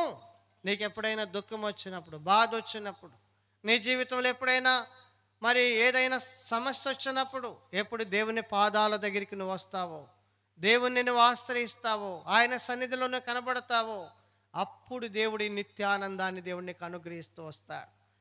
కనుక దుఃఖము నిట్టూర్పు ఎగిరిపోయిద్ది. అందుకని దావీదు జీవితంలో కూడా 30వ కీర్తనలో చివరి వచనంలో 12వ వచనంలో ఏం రాయబడింది? గోనె పట్ట, నా గోనె పట్ట విడిపించి సంతోష వస్త్రమును నీవు నాకు ధరింపజేసి. ఈ రాత్రి చెప్పగలవా, దేవుడిచ్చే నిత్యానందం నీ జీవితంలో ఉందా? ఆ నిత్యానందం నీ తల మీద ఉందని నువ్వు చెప్పగలవా? వాక్యం వింటున్నావు, ఎన్నో సంవత్సరాల నుండి మందిరానికి వస్తున్నావు, కీర్తించే జీవితం, ప్రభు సన్నిధిని ప్రేమించే జీవితం, ఆయన సన్నిధిలో కనబడే జీవితం, నిజంగా అలాంటి జీవితాలకు అందుకని దావీదు అంటాడు, యెహోవా తేజో మహిమ నిలిచి స్థలాన్ని నేను ప్రేమిస్తాను. ఎందుకంటే దావీదు జీవితంలో గొప్ప రాజు అయినప్పటికీ కూడా తన జీవితంలో ఆ రాజరికాన్ని బట్టి, సైన్యాన్ని బట్టి, భార్యలను బట్టి, పిల్లలను బట్టి కాదు, కానీ దేవుని తేజో మహిమ నిలుచు స్థలాన్ని బట్టి ఎంతో ఆనందించినాడు దావీదు. అందుకని 122వ కీర్తన 1వ వచనం రాయబడింది, జనులు ఆయనతో అన్నారంట, మేము దేవుని మందిరానికి వెళుతున్నామని. అంటే దావీదు ఏం చేశాడంట? ఎంత సంతోషించినాడో. ఎందుకంటే దావీదు జీవితంలో ఆనందం, ఆ సంతోషం దేవుని సన్నిధిలో ఆయన అనుభవించినాడు. భక్సింగ్ గారికి కూడా ఒక సందర్భంలో సిక్ అయినప్పుడు ఆయన రాయవెల్లూరులో ఉంచిన తర్వాత కొంచెం ఆయన పర్లేదు తేరుకున్న తర్వాత ఆయన ఒక ఇంటికి తీసుకెళ్ళారంట. ఇంటికి తీసుకెళ్తే భక్సింగ్ గారు ఒప్పుకోలేదంట. నన్ను దయచేసి ఇక్కడ ఉంచొద్దు, నన్ను దేవుని మందిరానికి తీసుకువెళ్ళమని ఏడ్చినాడంట. భక్సింగ్ గారి కళ్ళల్లో నీళ్ళు వచ్చినాయంట ఆ దినం. వెంటనే దైవజనుడిని మళ్ళీ అక్కడ ఆ ఇంట్లో నుండి వెంటనే దేవుని మందిరంలోకి తీసుకువెళ్ళారంట. ఎప్పుడైతే దేవుని మందిరంలోకి తీసుకువెళ్ళారో ఆయన్ని చూస్తూ వచ్చినారంట, రెస్ట్ తీసుకుంటాడేమోనని. కానీ తీసుకువెళ్ళిన కొంత సమయానికి వీళ్ళు బాగా అలసిపోయినారంట. భక్సింగ్ గారితో ఉన్నటువంటి ఆ చూసుకునే వ్యక్తులు బాగా అలసిపోయి అట్లా కుర్చీలో కూర్చొని నిద్రపోయినారంట. లేచి మధ్యరాత్రి వేళ చూస్తే తన పడక దగ్గర మోకాళ్ళ మీద ఉన్నాడంట దైవజనుడు. అప్పటికే 4 దినాలు సిక్ అయినాడు, అనారోగ్య పరిస్థితుల్లో ఉంటే ఒక ఇంటికి తీసుకువెళ్ళి ఆయనకి కావలసిన మరి ఆ వైద్యం ఎంత చూస్తుంటే, వద్దు నన్ను దేవుని ఇంటికి తీసుకెళ్ళమని ఏడ్చినాడంట. తీసుకుని వస్తే రాత్రి మెలకు వచ్చినప్పుడు ఆయన చూసుకునే వ్యక్తులు ఉంటారు కదా, చూస్తే మోకాళ్ళ మీద, తన బెడ్ మీద కింద మోకాళ్ళ మీద ఉన్నాడంట దైవజనుడు. కాబట్టి దేవుని ఇంటిలో ఉన్న ఆనందాన్ని ఎంతో ఎక్కువగా అనుభవించిన దైవజనుడు ఆయన ఈ భూమి మీద. అందుకని బైబిల్లో రాయబడింది 84వ కీర్తన 1వ వచనం చూడండి. 3వ విషయానికి వెళ్ళిపోదాం. కీర్తనల గ్రంథం 84వ కీర్తన 1వ వచనం, సైన్యములకు అధిపతికి యెహోవా నీ నివాస స్థలమును యెహోవా మందిరావరణమును చూడవలనని నా ప్రాణం ఎంతో ఏమవుతుంది? దేవుని మందిరం. అందుకనే నేను ఇంటికి వచ్చినప్పుడు విన్న విషయం ఏంటంటే, ఆ చిన్న బిడ్డలు వార కార్యక్రమాలకు కూడా వెళదామని వాళ్ళ నాన్నతో చెప్తూ వచ్చినారంట. దేవుడు చెప్పాడు చాలాసార్లు, అన్న మా పిల్లలు దేవుని మందిరం అంటే పరిగెత్తుకుంటూ వస్తున్నారు, దేవుని సన్నిధిలో ఉండాలని ఎంతో ఆశపడుతున్నారంటే, నేను అనుకున్నాను మనసులో, ఆ ఆశ వారి జీవితకాలం అంతూ ఉంటే ఎంతో దేవుడు ఆ బిడ్డల్ని దీవిస్తాడు. వారి తలల మీద నిత్యానందాన్ని దేవుడు వారికి అనుగ్రహిస్తాడు. ఇది రెండవదిగా దేవుని వాక్యంలో మనం చూస్తాం. మూడవదిగా చూస్తే చూడండి, రోమాపత్రిక 11వ అధ్యాయము, రోమీయులకు రాసిన పత్రిక 11వ అధ్యాయం 22వ వచనానికి రండి. మొదటిగా దేవుని తేజో మహిమ లేక ఆయన వెలుగుని మీద ఉండాలని ప్రభు కోరుతున్నాడు. రెండవదిగా ఆయన ఆనందం, నిత్యానందం నీ తలల మీద ఉండాలని ఆయన కోరుతున్నాడు. మూడవదిగా మనం చూస్తే చూడండి, రోమాపత్రిక 11వ అధ్యాయంలో ఒక మాట అందరం కలిసి చదువుకుందాం. రోమిలికి రాసిన పత్రిక 11వ అధ్యాయము 22వ వచనం చూడండి. కాబట్టి దేవుని అనుగ్రహమును చూడండి, కాఠిన్యమును అనగా పడిపోయిన వారి మీద కాఠిన్యమును నీవు అనుగ్రహ ప్రాప్తుడవై నిలిచి ఉన్న యెడల నీ మీద ఉన్న దేవుని అనుగ్రహము చూడుము. చాలు, నీ మీద ఉన్న దేవుని అనుగ్రహము. ఏంటి దేవుని అనుగ్రహము? 24 చదవండి.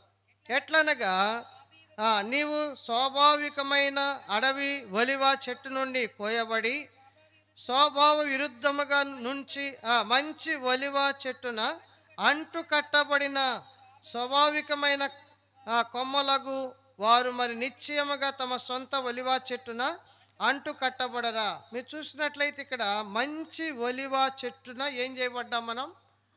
మనం ఎవరము? అడవి ఒలివ మొక్కలం.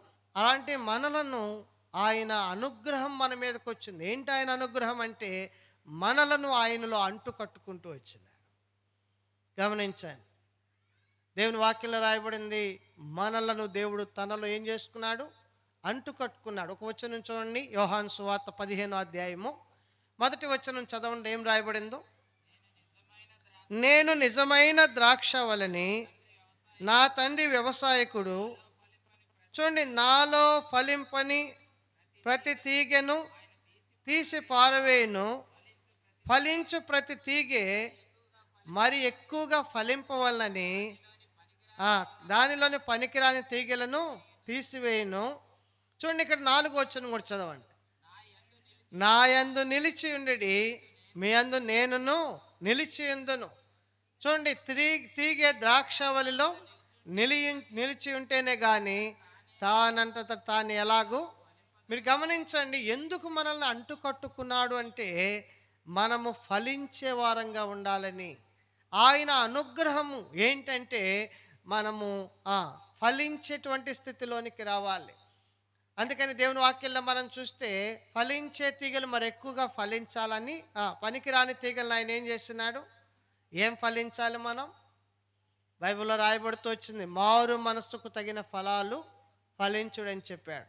తర్వాత ఏం రాయబడిందంటే చూడండి, గలతీ పత్రిక 5వ అధ్యాయంలో ఒక మాట చూడండి. 5వ అధ్యాయం గలతీ పత్రిక, అక్కడ ఏం రాయబడిందంటే ఏం ఫలించాలంటే మనం చూడండి, గలతీ పత్రిక 5వ అధ్యాయం 22వ వచనం చదవండి.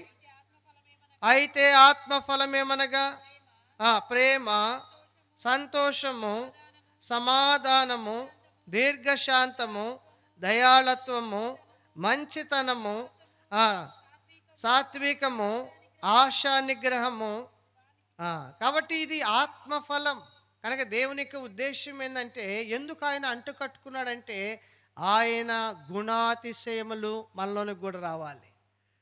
అర్థమైందా? ఆయన మంచితనం, ఆయన ప్రేమ, ఆయన సాత్వికము, ఆయన మృదుత్వము, ఆయన యొక్క దీర్ఘశాంతము, ఆయన దయాళత్వము, ఆయన కనికరము, ఇవన్నీ నీవు నేను అనుభవించాలి. అది దేవుని యొక్క ఉద్దేశం. కాబట్టి భూమి మీద మానవ జీవితానికి అవసరమైనటువంటి ప్రతిదీ కూడా ఎక్కడుంది చెప్పండి? అందుకని కొలస్సీ 2:3 రాయబడింది, బుద్ధి, జ్ఞానము, సర్వ సంపదలు. అర్థం చేసుకోండి, ఏ కుటుంబం అయితే ఆయనలో అంటు కట్టబడి ఉంటుందో ఆ కుటుంబానికి, ఆ బిడ్డలకు గమనించండి, దేవుడు ఏమిస్తాడు? సర్వ సంపదలు ఆయన అనుగ్రహిస్తాడు. ఆయన అన్న మాట ఏంటంటే, నన్ను ప్రేమించు వారిని నేను ఆస్తికర్తలుగా చేస్తానని చెప్పాడు.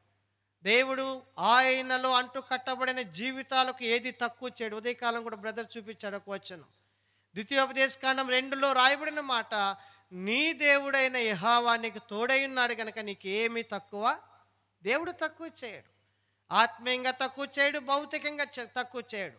అయితే ఆయనలో అంటు కట్టబడటం ద్వారా దేవునిలో ఉన్నటువంటి ఆ సారాన్ని మనం పొందుకుంటాం.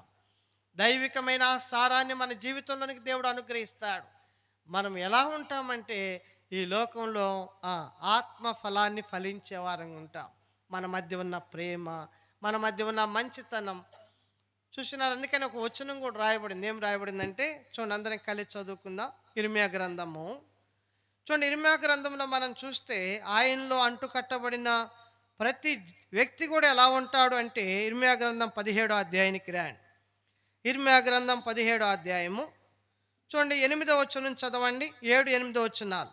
యెహోవాను నమ్ముకొనువాడు ధన్యుడు, యెహోవా వానికి ఆశ్రయముగా ఉండును. గమనించండి, ఎవరైతే ఆయనలో అంటుకట్టబడతారో వారు ఫలించటం మాత్రమే కాదు కానీ వారికి ఆయన ఏమై ఉంటాడు?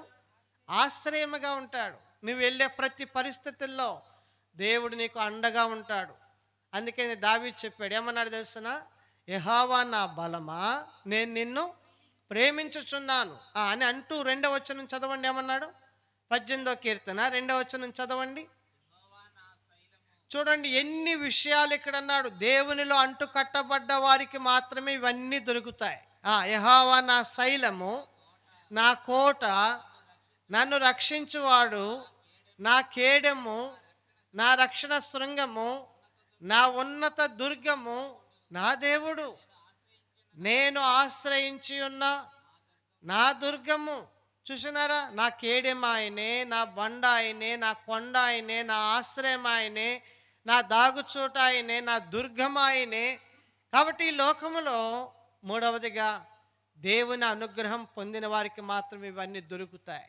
అందుకనే దావీదు జీవితంలో ఎక్కడికి వెళ్ళినా కూడా ఏ అపాయం కూడా దావీదుకి కలగలేదు.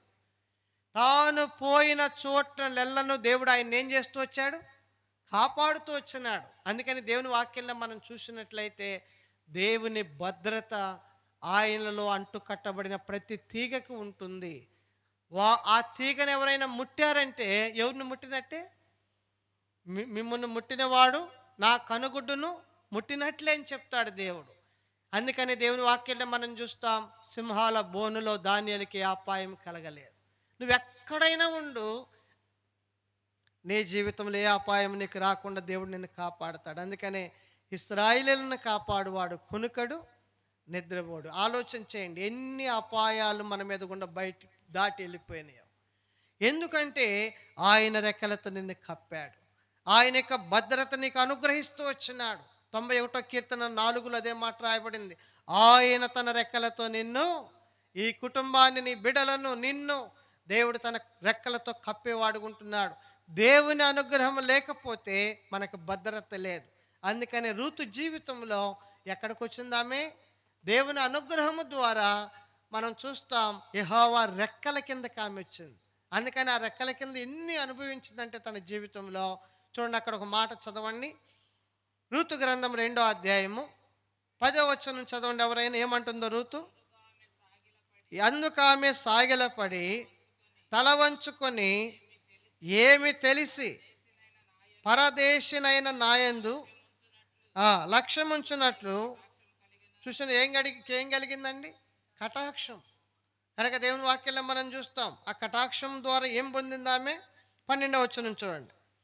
యెహోవా నీవు చేసిన దానికి ప్రతిఫలం ఇచ్చును, ఇశ్రాయేళ్ల దేవుడైన యెహోవా రెక్కల కింద సురక్షితంగా ఉండినట్లు నీ వచ్చితివి. ఆయన నీకు సంపూర్ణమైన బహుమానము, ఆయన రెక్కల కింద ఉన్నారు. కాబట్టి దేవుని అనుగ్రహం పొందిన వారికి ఖచ్చితంగా ఇశ్రాయేలులను కాపాడువాడు ఏం చేయడు?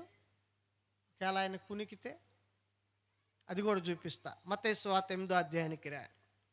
మత్తయి సువార్త 8వ అధ్యాయంలో చూడండి, ఆయన ధోని మీద తలవాల్చుకొని ఏం చేశాడంట? 23. ఆయన ధోని ఎక్కినప్పుడు ఆయన శిష్యులు ఆయన వెంట వెళ్ళిరి. అంతటా సముద్రం మీద తుఫాను లేచినందున ఆ ధోని అలల చేత కప్పబడెను. అప్పుడు ఆయన నిద్రించుచుండగా, ఎప్పుడు అలలు లేచినాయి? ఎప్పుడైతే ఆయన తలవాల్చినాడో, నిద్రించినాడో, ఆ యొక్క ధోని మీద అనేక తుఫానులు, అనేక అలలు. దేవుని వాక్యంలో మనం చూస్తాం, అలల చేత, తుఫాను చేత ధోని ఏమవుతుంది? అల్లకల్లోలం అవుతున్నట్లుగా దేవుని వాక్యంలో మనం చూస్తాం. ఎప్పుడైతే ఆ పరిస్థితుల్లో వాళ్ళు ఉన్నారో దేవుడు లేచినాడు. ఆయన లేచి ఏం చేసినాడంట? చూడండి, అక్కడ రాయబడిన మాట 27వ వచనం. ఆ మనుషులు ఆశ్చర్యపడి, ఎందుకు ఆశ్చర్యపడ్డారు? ఆయన ఏం చేసినాడు? లేచి గాలిని సముద్రమును గద్దింపగా మిక్కిలి. చూసినారా? ఆయన అనుగ్రహము ఎవరైతే పొందుతారో వారి జీవితాల్లో నిజంగా ఆయన ఆ ధోనిలో ఉన్నటువంటి శిష్యులకు ఏ అపాయము కలగకుండా నిజంగా ఆ వారు ఎంత భయపడ్డారంటే వాళ్ళు యేసుప్రభు దగ్గరికి వచ్చి అన్నారు. చూడండి ఏమన్నారు? వారు ఆయన యొద్దకు వచ్చి, ప్రభువా, నశించిపోవచ్చున్నాం, మమ్మల్ని రక్షించమని చెప్పి ఆయనను కొన్నిసార్లు మన జీవితంలో కూడా వచ్చే శ్రమలు, కష్టాలు, బాధలు, ఇబ్బందులు, అనారోగ్యాలు ఎట్లా ఉంటాయి అంటే మనల్ని తలకిందులు చేస్తూ ఉంటాయి. కనుక నాకు ఇంకా నయమైద్దా, నేను బాగుపడతానా, నాకు మేలు కలిగిద్దని ఎంతో భయపడే పరిస్థితులు. అందుకని దేవుని వాక్యంలో మనం చూస్తాం, భయపడకుడి, నేను నీ దేవుణ్ణి ఉన్నాను. ఒక వచనం చూడండి, 43 యెషయా గ్రంథం 13వ వచనంలో ప్రభు ఇలాంటి పరిస్థితులు గుండా వెళ్ళే వారికి ఆయన ఇచ్చేటువంటి చక్కని ఆదరణ ఏంటంటే, యెషయా గ్రంథం చూడండి 43:13 చూడండి. ఒక్క నిమిషం నేను చూస్తున్నాను. 41వ అధ్యాయం అనుకుంటాను. 41వ అధ్యాయము.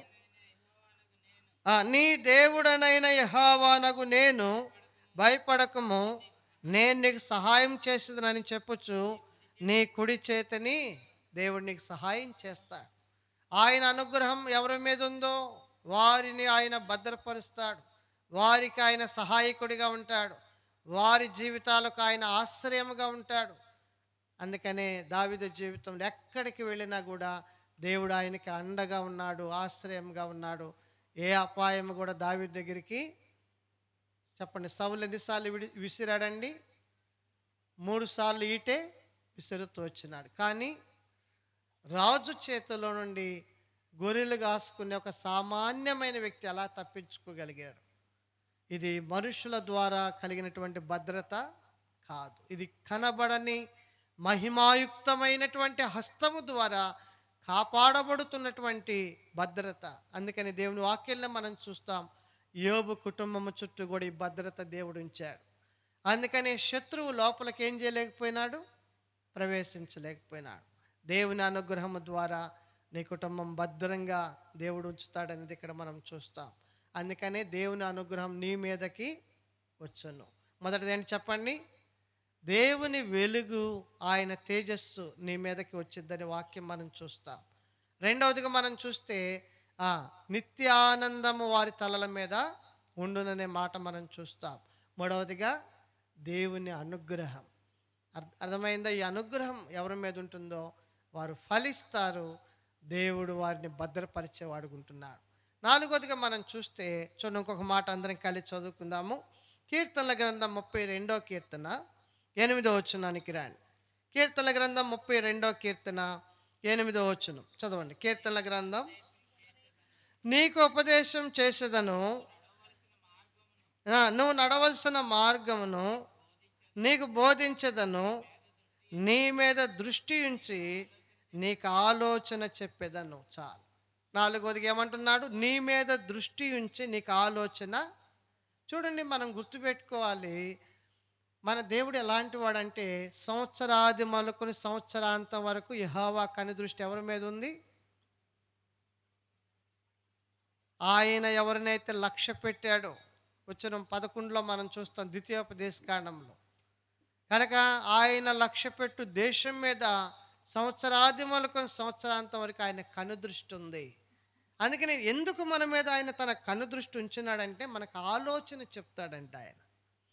నాకు అనిపించింది నిజంగా ఆయన ఆలోచనలు ఎంత గంభీరమైనటువంటివి, ఎంత శ్రేష్టమైనవి ఆయన ఆలోచనలు, ఎంత మేలుకరమైనవి ఆయన ఆలోచనలు. అందుకని దేవుని వాక్యంలో మనం చూస్తే దేవుని ఆలోచనల చేత దావీదు తన జీవితంలో నడిపించబడిన సందర్భాలు కొన్ని చూస్తే నిజంగా ఎంత అద్భుతంగా దావీదును దేవుడు తన ఆలోచనల చేత నడిపించినాడు. అలాగనే దానియేలును తన ఆలోచనల చేత దేవుడు ఎంత అద్భుతంగా నడిపించినాడు. బైబిల్లో అబ్రహామును ఎట్లా దేవుడు తన ఆలోచనల చేత నడిపించినాడు. మీరు ఆలోచన చేయండి, అబ్రహామును దేవుడు పిలిచినప్పుడు బైబిల్లో రాయబడిన మాట ఏంటంటే ఎక్కడికి వెళ్ళాలో ఎరుగకయే. అంటే ఈ ఆలోచన ఎవరు ఇచ్చారండి? అన్నీ నా ప్రభువే చూసుకుంటాడు, అన్నీ నాకు ప్రభువే సహాయం చేస్తాడు. వాక్యంలో మీరు చూడండి, ఎప్పుడైతే తన కుమారుని బలర్పించమని దేవుడు అడిగాడో ఆ పర్వతం ఎక్కుతున్నప్పుడు కుమారుడు అబ్రహాముని అడిగినాడు, ఏమనంటే కట్టెలు ఉన్నాయి, నిప్పు ఉంది, గొర్రెపిల్ల లేదన్నాడు. అని అంటే ఇప్పుడు ఏం చెప్పాలి? వెంటనే దేవుడు అబ్రహాంకి ఇచ్చిన ఆలోచన ఏంటో తెలిసిన, యెహోవా ఈరే. చూడండి, ఏ మాత్రం కూడా సంకోచించకుండా, భయం లేకుండా, బాధ లేకుండా, దిగులు లేకుండా, ఎక్కడ తడబడకుండా, చూసారా? అదే గనుక నేను కొన్నిసార్లు ఆలోచిస్తా, వాక్యంలోకి నేను వెళ్ళి అక్కడ నేను ఉంటే ఎట్లా ఉంటుంది పరిస్థితి అని. నేను గనక ఆ పర్వతం ఎక్కేటప్పుడు అదే నా బిడ్డ అడిగితే, ఆ బిడ్డని చంకనేసుకొని, ఓరి నాయనో, నా బిడ్డని, ఇంత మంచి బిడ్డని ఆ, అని చెప్పి ఏం చేసేవాళ్ళం మనం? కిందకి ఆ బిడ్డను తీసుకుని వచ్చేవాళ్ళం. కానీ అబ్రహాం అన్న మాట ఏంటంటే, యెహోవా ఈరే, దేవుడే చూసుకుంటాడు. నిజంగా దేవుడు ఎంత నమ్మదగిన వాడంటే, పిల్లరా పైకి వెళ్ళినాడు, బలిపీఠం కట్టాడు, బలిపీఠం మీద కుమారుడిని పెట్టుకోబెట్టి కత్తెత్తితే, లేదు లేదు, దేవుడు ప్రత్యక్షమైనాడు. నీ కుమారుడిని కాదు, తీ పక్కన పెట్టు, నన్ను నేనే నీకు అర్పించుకుంటున్నా. ఆ పొటేలు దైవ కుమారుడు ప్రభువైన యేసుక్రీస్తు వారు. నిజంగా ఆయన ఆలోచనల చేత నువ్వు నడిపించబడితే దేవుడు నిన్ను ఎన్ని రకాలుగా ఆదుకుంటాడనేది అక్కడ మనం చూస్తాం.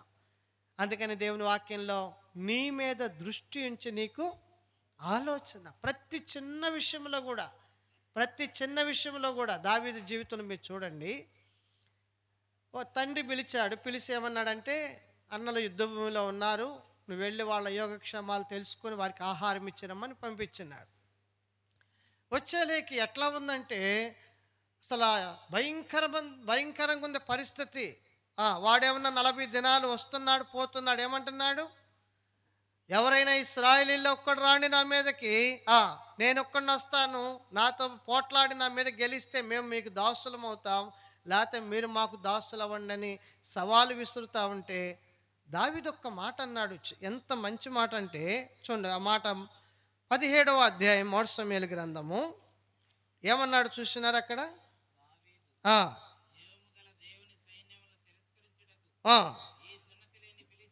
చూడండి, దావీదు సైన్యములకు అధిపతికి యెహోవా లేకపోతే ఆయన ప్రజలను తిరస్కరించుటకు ఈ సున్నతి లేని ఫిలిస్తీయుడు ఎంతటి వాడు.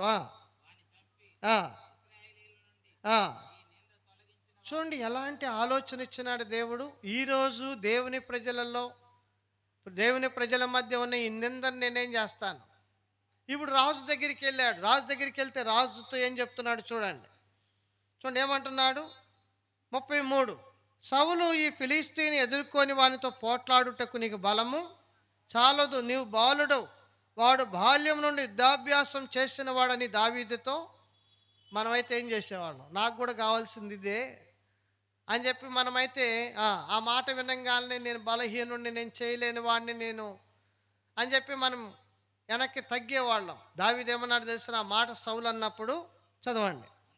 అందుకు దావీదు సౌలుతో ఇట్లా, నేను మీ దాసునైన నేను నా తండ్రి యొక్క గొర్రెలను కాయచుండగా సింహమును ఎలుగుబంటి వచ్చి మందలోండి ఒక గొర్రె పిల్లను తీసుకొని పోచుండగా నేను దానిని తరిమి. ఇప్పుడు జ్ఞాపకం చేస్తున్నాడు, ఆలోచనిస్తున్నాడు దేవుడు. ఎట్లాంటి ఆలోచనలు దావీదుకి దేవుడు అనుగ్రహిస్తున్నాడంటే, నువ్వు గొర్రెలు కాస్తున్నప్పుడు సింహం వచ్చింది, ఎలుగుబంటి వచ్చింది, వాటిని ఏం చేశాను నేను?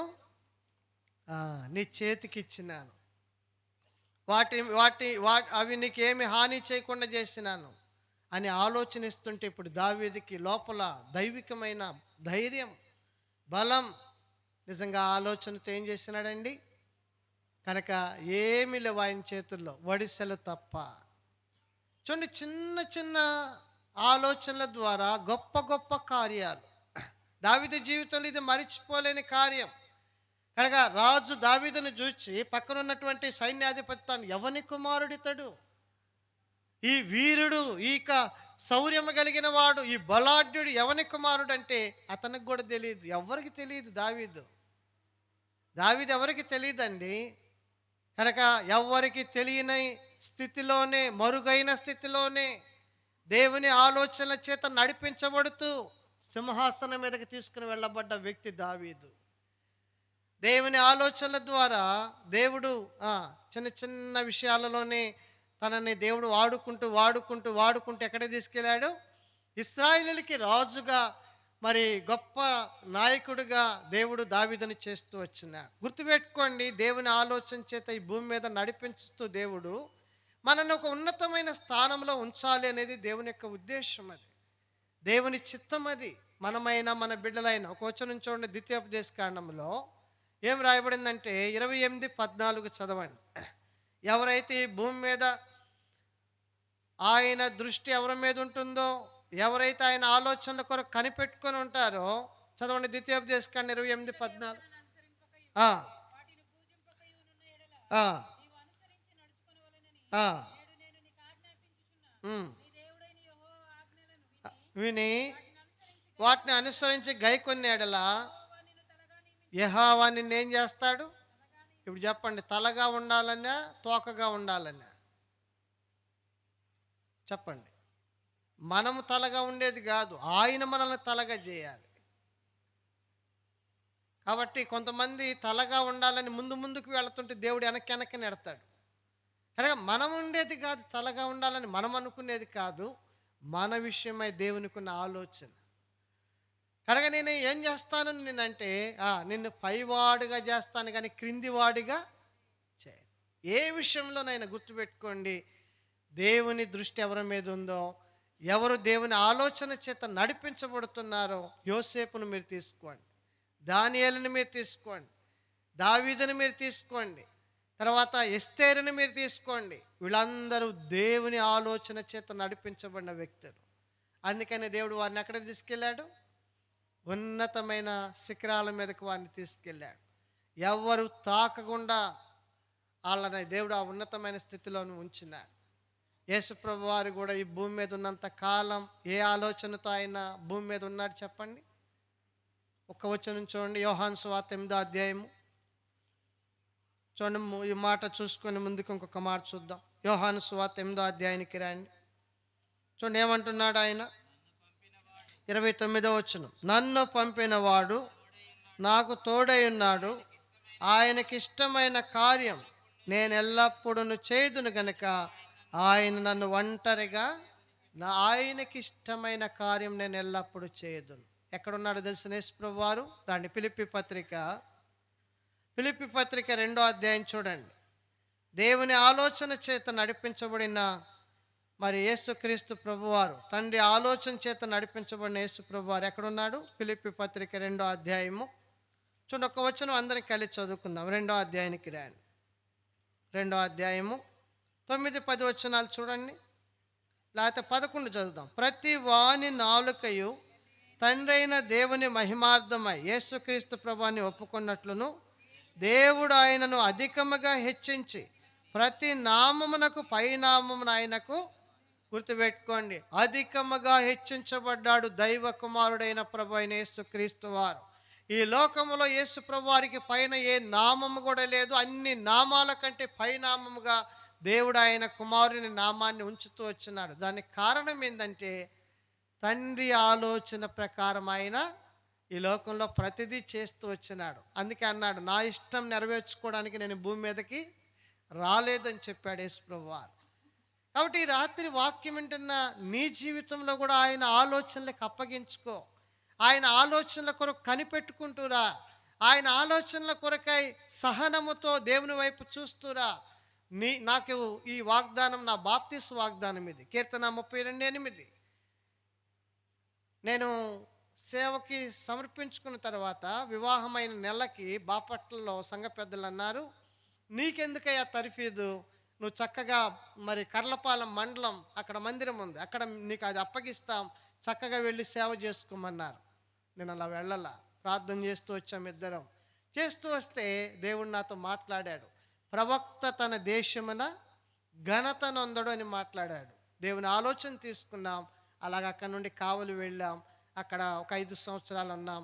అక్కడ నుండి బొల్లాపల్లి వచ్చినాం, అక్కడ ఒక 4 సంవత్సరాలు ఉన్నాం. అక్కడ నుండి గుండవరం వచ్చినాం, అక్కడ ఒక 4 సంవత్సరాలు ఉన్నాం. అక్కడ నుండి ఊటుకూరు వెళ్ళాం, అక్కడ 7 సంవత్సరాలు ఉన్నాం. అట్లా దేవుడు అనేక స్థలాలలో దేవుడు తన ఆలోచన చొప్పున సేవలో మాకు తోడుగుంటూ వచ్చినాడు. ఎక్కడ కూడా చిన్న మచ్చ లేకుండా మేము దేవుని సేవ చేసుకుంటూ వచ్చినాం. ఎక్కడికైనా మీరు వెళ్ళి అడగండి, అన్న డబ్బు కొరకు సేవ చేస్తాడని అంటే సేవ వదిలిపెట్టి ఇంటికి వెళ్తాను నేను.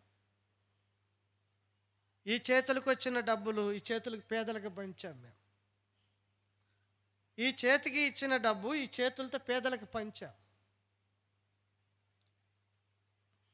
ఏ రోజు కూడా దేవుని ప్రజలు ఈ ఇంటికి వెళుతున్నాం, వీళ్ళు మాకు డబ్బులు ఇవ్వాలని ఎప్పుడు మేము అనుకోం.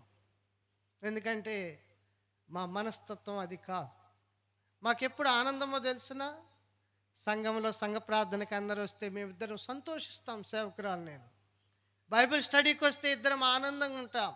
ఏ రోజు సంఘంలో ప్రజలు కనపడరో ఆ రోజు మా ముఖాల్లో సంతోషం ఉండదు. కాబట్టి రాత్రి దేవుని వాక్యం చెప్తున్న మాట ఏంటంటే, దేవుడు నువ్వు ఆయన ఆలోచనలతో నడిపించబడాలని. దేవుడు నీ కొరకు ఎన్నిసార్లు వచ్చినాడు నీకు ఆలోచన ఇవ్వడానికి, నిన్ను తన ఆలోచనల చేత నడిపించాలని ఎన్నిసార్లు నీ దగ్గరికి వచ్చినాడు. ఎన్నిసార్లు ఆయన ఆలోచనలు పక్కకు నెట్టేశావు. బైబిల్లోకి వచ్చిన చూద్దాం. యెషయా గ్రంథము 31వ అధ్యాయంలో చూడండి. వారు ఆయన ఆలోచనల కొరకు కనిపెట్టకుండా లేదు అనే మాట మనం చూస్తాం. నిజంగా చూడండి, ఆ మాట చదువుకొని ముందుకు వెళ్దాం. ఇంకొక మాట చదువుకొని ప్రార్థన చేసుకుందాం. యెషయా గ్రంథము చూడండి 30వ అధ్యాయం అనుకుంటా కదా, 31:1 చదవండి. యెహోవా యొద్ద విచారింపకయు సహాయము నిమిత్తము ఐగుప్తునకు వెళ్ళుచు ఆ గుర్రములను ఆధారం చేసుకొని, చూడండి, వారి రథములు విస్తారమనియు రౌతులు బలాఢ్యులనియు వారిని ఆశ్రయించు వారికి శ్రమ. చూడండి, ఆలోచన కరకు కనిపెట్టుకొనకనే మాట యెషయా గ్రంథంలోనే నేను చూస్తున్నాను అన్నమాట.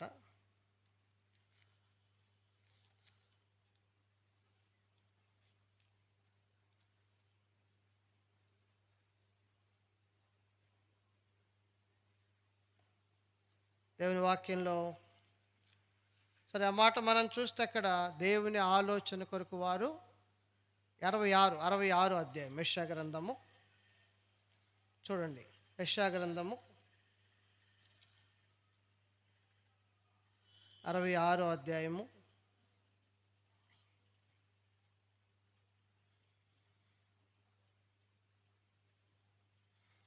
చూడండి, 4వ వచనం చూడండి.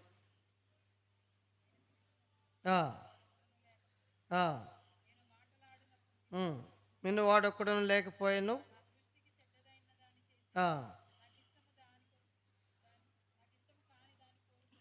కాబట్టి ఇక్కడ మనం చూస్తే దేవుని ఆలోచన, వారి మీద ఆయన దృష్టించి వారికి ఆలోచన. ఇంకొక మాట మనం చూసుకున్నాం చివరిగా. చదవండి దేవుని వాక్యంలో నుండి అందరం కలిసి చదువుకుందాం. ఈ మాట చదువుకొని ద్వితీయోపదేశకాండం 28వ అధ్యాయం 2వ వచనం చూడండి. ద్వితీయోపదేశకాండము 28వ అధ్యాయము 2వ వచనం. ఈ మాట చదువుకొని ప్రార్థన చేసుకుందాం. నీవు నీ దేవుడైన యెహోవా మాట వినినెడల ఈ దీవెనలన్నీ నీ మీదకు వచ్చి నీకు ప్రాప్తించును. చూస్తున్నారు, ఇక్కడ ఏం రాయబడిందంటే, ఈ దీవెనలన్నీ నీ మీదకు వచ్చి నీకు ప్రాప్తించును. 5వదిగా దేవుని ప్రతి దీవెన నీ మీదకి, నీ కుటుంబం మీదకి, నీ ఉన్న సంఘం మీదకి రావాలని ప్రభు కోరుతున్నాడు. ఎప్పుడంట ఈ దీవెనలన్నీ మన మీదకి వచ్చేది? చూడండి, అక్కడ రాయబడిన మాట, నీవు నీ దేవుడైన యెహోవా మాట శ్రద్ధగా వినిన యెడల ఈ దీవెనలన్నీ నీ మీదకి వచ్చి నీకు ఎక్కడెక్కడ వస్తాయి? చూడండి ఏమన్నాడు ఇక్కడ, నీవు పట్టణములో దీవింపబడదువు, పొలములో దీవింపబడదువు.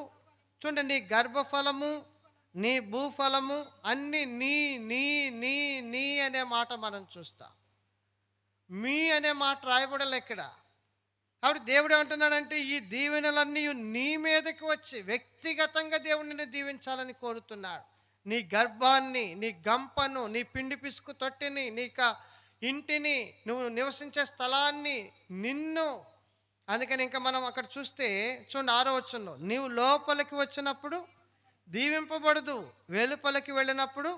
చూడండి ఇక్కడ 5వ వచనం కూడా, నీ గంప పిండి పిసుకును, ఆ పిండి పిసుకు నీ తొట్టియు దీవింపబడను. నీ తొట్టి, నీ గంప, నీ గర్భం, నీ దుక్కిటెద్దులు, కనుక నువ్వు లోపలికి వచ్చినప్పుడు, నువ్వు బయటికి వెళ్ళినప్పుడు ఎప్పుడు నీవు నా మాట శ్రద్ధగా విని ఎడల. అబ్రహాము ఎందుకు అంతగా దీవించబడ్డాడంటే, ఎందుకు అంతగా ఆశీర్వదించబడ్డాడంటే, దేవుని మాటను శ్రద్ధగా అబ్రహాం వింటూ వచ్చినాడు. ఈ లోకంలో మీరు చూడండి, ఎవరైనా దీవించబడ్డారు అని అంటే వారు దేవునికి లోబడిన వారు, దేవుని వాక్యానుసారంగా జీవించిన వారు అనేది మనం చూడాలి. అందుకని ఈ దీవెనలన్నీ నీ మీదకి వచ్చి నీకు ప్రాప్తించు. నీ జీవితంలో పరసంబంధమైన భౌతికమైన ప్రతి దీవెన దేవుడు నీకు ఇవ్వాలని కోరుతున్నాడు. నువ్వు ఎక్కడున్నా సరే ఈ రాత్రి వేళ దేవుని మాట గనక నువ్వు వినగలిగితే, దైవజనుడు భక్త్ సింగ్ గారి యొక్క సేవ పరిచర్య ప్రపంచంలో ఎంతగా దీవించడానికి కారణం ఏంటంటే, దైవజనుడు ఎన్నడూ కూడా దేవునికి ఎదురు చెప్పిన వాడు కాదు. దైవజనుడు ఎన్నడూ కూడా దేవునికి ఎదురు తిరిగిన వాడు కాదు. నేను నిన్న కూడా ఈ జెహోషామా క్యాలెండర్లో మరి భక్త్ సింగ్ గారు వాళ్ళంతా ఫోటో దిగిన ఫోటోలో నేను చూస్తున్నాను. భక్త్ సింగ్ గారు ఎక్కడ కూర్చొన్నాడంటే, కింద కొంతమంది ఏమో చుట్టూ సేవకులు నుంచొని ఉంటే, కింద గడ్డి మీద భక్త్ సింగ్ గారు కూర్చొని ఉన్నాడు. నాకు అనిపించింది ఎంత తగ్గింపు ఈయనకి, ఎంత సాత్వికుడు దైవజనుడు, ఎంత దీనుడి దైవజనుడు. ఇలాంటి వాళ్ళని కదా దేవుడు దీవించేది. ఆయనకి దీన మనసు కలిగిన వారంటే ఎంతో ఇష్టం, సాత్వికులు అంటే ఆయనకి ఎంతో ఇష్టం, ఆయనకి లోబడేవారంటే ఆయనకి ఎంతో ఇష్టం. అందుకని ఆయన వాక్యంలో ప్రతి మాట కనుక ఆయన అన్న మాట ఏంటంటే, ఈ ఆజ్ఞలన్నీ చూడండి. మొదటి వచ్చిన చదువుకొని ప్రార్థన చేసుకుందాం. నీవు నీ దేవుడైన యెహోవా మాట శ్రద్ధగా విని నేడు నీకు ఆజ్ఞాపించుచున్న ఆయన ఆజ్ఞలంటే అనుసరించి నడుచుకునేలా నీ దేవుడైన యెహోవా భూమి మీద ఉన్న సమస్త జనముల కంటే నిన్ను, కాబట్టి నీవు ఆయన ఆజ్ఞలను హృదయపూర్వకంగా గైకొని ఎడల. కాబట్టి దేవుని వాక్యాన్ని అన్నడు కూడా మనం త్రోసివేయకూడదు. ఏదైతే మన దగ్గరికి దేవుడు వాక్యం తీసుకొస్తున్నాడో దానికి లోబడుట ద్వారా దేవుడు మనల్ని దీవిస్తాడు. మోకరించండి, ప్రార్థన చేసుకుందాం. ఎవరు అటు ఇటు చూడొద్దు. ఈ 5 తలంపులు దేవుడు అంటున్నాడు నీ మీదకి, మొదటిగా ఆయన వెలుగు నీ మీదకి రావాలని ప్రభు కోరుతున్నాడు. రెండవదిగా నిత్య సంతోషం నీ మీద ఉండాలని ప్రభు కోరుతున్నాడు. దేవుని అనుగ్రహం నీ మీద ఉండాలని ప్రభు కోరుతున్నాడు. ఈ రాత్రి ఈ స్థలాన్ని విడిచి వెళ్ళక ముందు ఏమున్నాయి నీ మీద? దేవుని అనుగ్రహం ఉందా? దేవుని వెలుగు ఉందా? దేవుని నిత్య ఆనందం ఉందా? ఆయన దీవెనలు ఉన్నాయా? కనుక ఈ రాత్రి దేవుని సన్నిధిలో ఆయన దృష్టి నీ మీద ఉండాలి. నీకు ఆలోచన చెప్పేదను, నిన్ను నడిపించాలని ప్రభు కోరుతున్నాడు. ఈ దుష్టలోకంలో ఎన్నో రకాల పరిస్థితులు ఉన్నాయి. ఈ లోకంలో దేవుడు నిన్ను నడిపించాలని కోరుతున్నాడు. ఈ రాత్రి దేవునికి నువ్వు అప్పగించుకో. దేవా నన్ను నడిపించు, నా మీద నీ దృష్టి ఉంచు, నీ ఆలోచనతో నన్ను నడిపించు. నిన్ను నువ్వు గనక దేవునికి అర్పించుకోగలిగితే, నువ్వు దేవునికి సరెండర్ చేసుకోగలిగితే, దేవుడు తప్పకుండా నిన్ను నడిపించటానికి, ఆయన్ని చేయబట్టుకొని నిన్ను నడిపించడానికి సిద్ధంగా ఉన్నాడు. ఈ రాత్రి వేళ చిన్న ప్రార్థన నువ్వు చేసుకో. నీ మీద ఏముంది? చీకటి ఉందా? వెలుగుందా? ఒకవేళ నువ్వు చీకట్లో ఉంటే ఇప్పుడైనా వెలుగైన దేవుణ్ణి ఆశ్రయించు. ఆయన నీ మీదకి వెలిగిస్తాడు, నిన్ను వెలిగిస్తాడు. ప్రార్థన చేసుకుందాం. ఈ కుటుంబం కొరకు ఒక బ్రదరు సిస్టర్ ఎవరైనా భారం కలిగిన వారు ప్రార్థన చేయండి. ఒక బ్రదరు సిస్టర్ క్లుప్తంగా ప్రార్థన చేయండి. మరి డేవిడ్ బ్రదర్ కానీ బ్యూలా సిస్టరు వారికి ఇచ్చిన బిడ్డలు, అలాగే గిద్యోని బ్రదరు సిస్టర్ వారికి ఇచ్చిన బాబు, మరి వారి కుటుంబం కొరకు ఒక బ్రదరు సిస్టర్ ప్రార్థన చేయండి. తర్వాత నేను ప్రార్థన చేస్తాను, ముగించుకుందాం. చేయండి.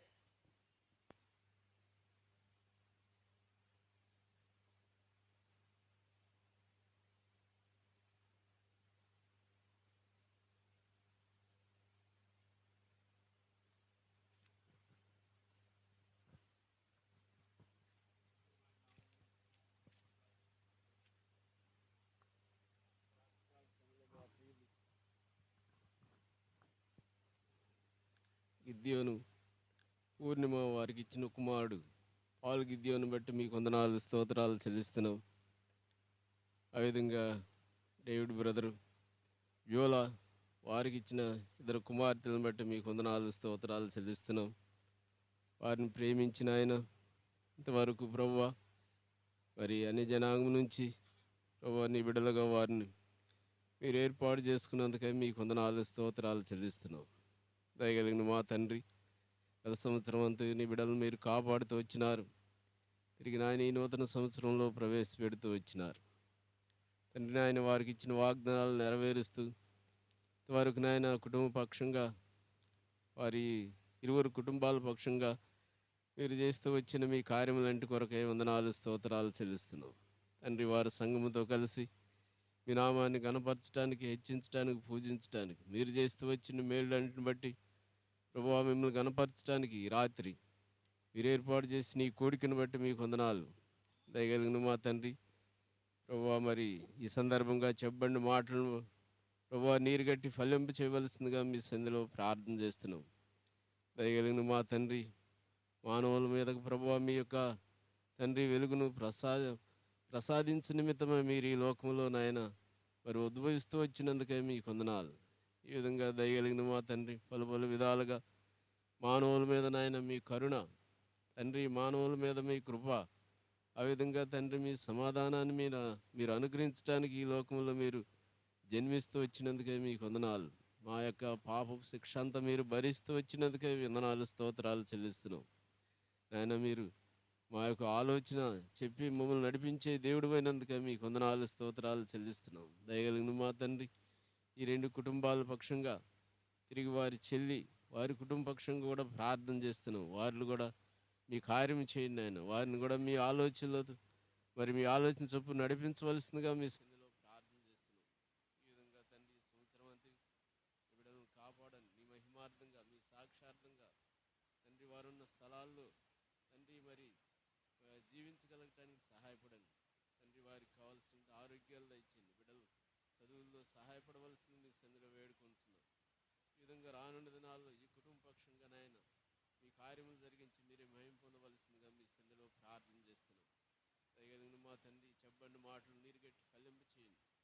ఆయన మీ యొక్క తండ్రి మరి ప్రభువా మరి ఆ యొక్క వెలుగును లోకంలో మీరు ఆయన మరి చీకటిలో నుండి వారి నిమిత్తమై తండ్రి మరి మానవులను వెలిగించు నిమిత్తమై ఈ లోకంలోకి వచ్చినామని తండ్రి అనేకులు ప్రభువా ఈ యొక్క జీవపు వెలుగులో నడుచుకోవటానికి మీరే సహాయపడవలసిందిగా మీ సన్నిధిలో వేడుకొంటున్నాం. కుటుంబాల పక్షంగా మీరు చేస్తూ వచ్చిన మేళ్ళు ఉపకారాలంటి బట్టి మీకు వందనాలు స్తోత్రాలు చెల్లిస్తూ ఘనత మహిమ ప్రభావాలు మీకు ఆరోపిస్తూ యేసుక్రీస్తు ప్రభువుల వారి శక్తి కలిగిన నామమున స్తుతించి ప్రార్థించి అడిగి వేడుకొంటున్నాం తండ్రి. ఆమేన్. ఆమేన్. సిస్టర్స్ ఒకళ్ళు చేయండి.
ప్రియమైన తండ్రి, ప్రేమగల దేవ, ఈ రాత్రి గిద్యోను బ్రదరు, పూర్ణిమ సిస్టరు, అలానే పాల్ గిద్యోను బట్టి, అలానే సహోదరుడు డేవిడ్, అలానే సహోదరి బ్యూలా, వారికి ఇచ్చినటువంటి విక్టోరియాని బట్టి, అలానే ప్రభా గ్రేస్ వేరేయాన్ని బట్టి మీకు స్తోత్రాలు.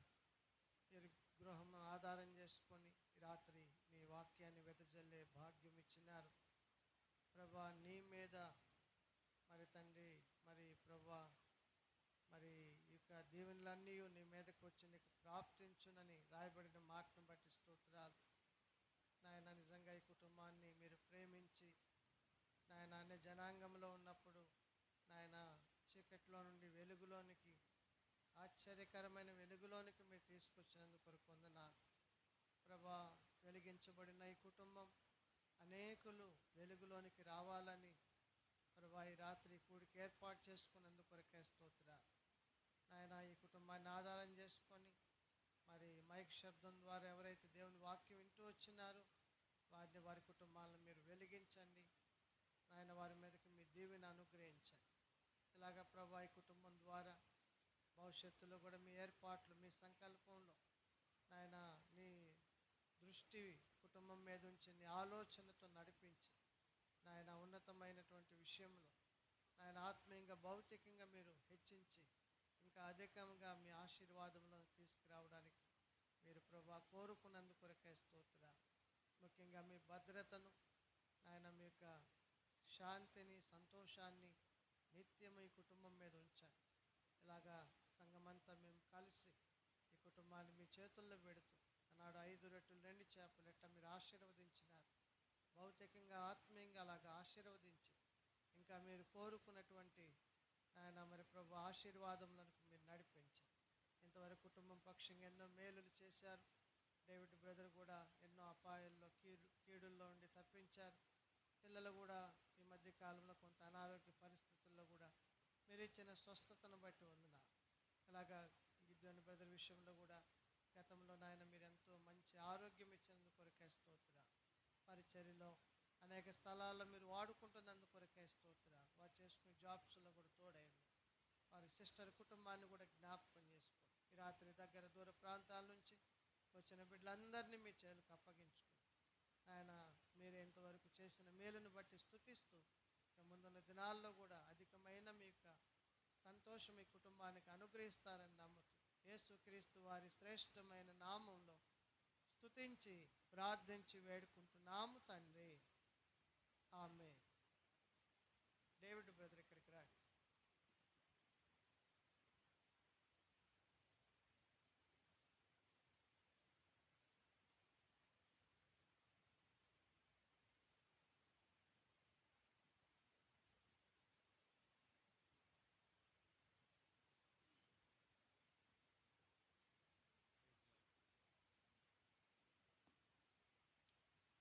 ఒక మాట మీ గమనానికి తీసుకురావాలని ఆలోచన. కీర్తనలు 91వ అధ్యాయం 10వ వచనం.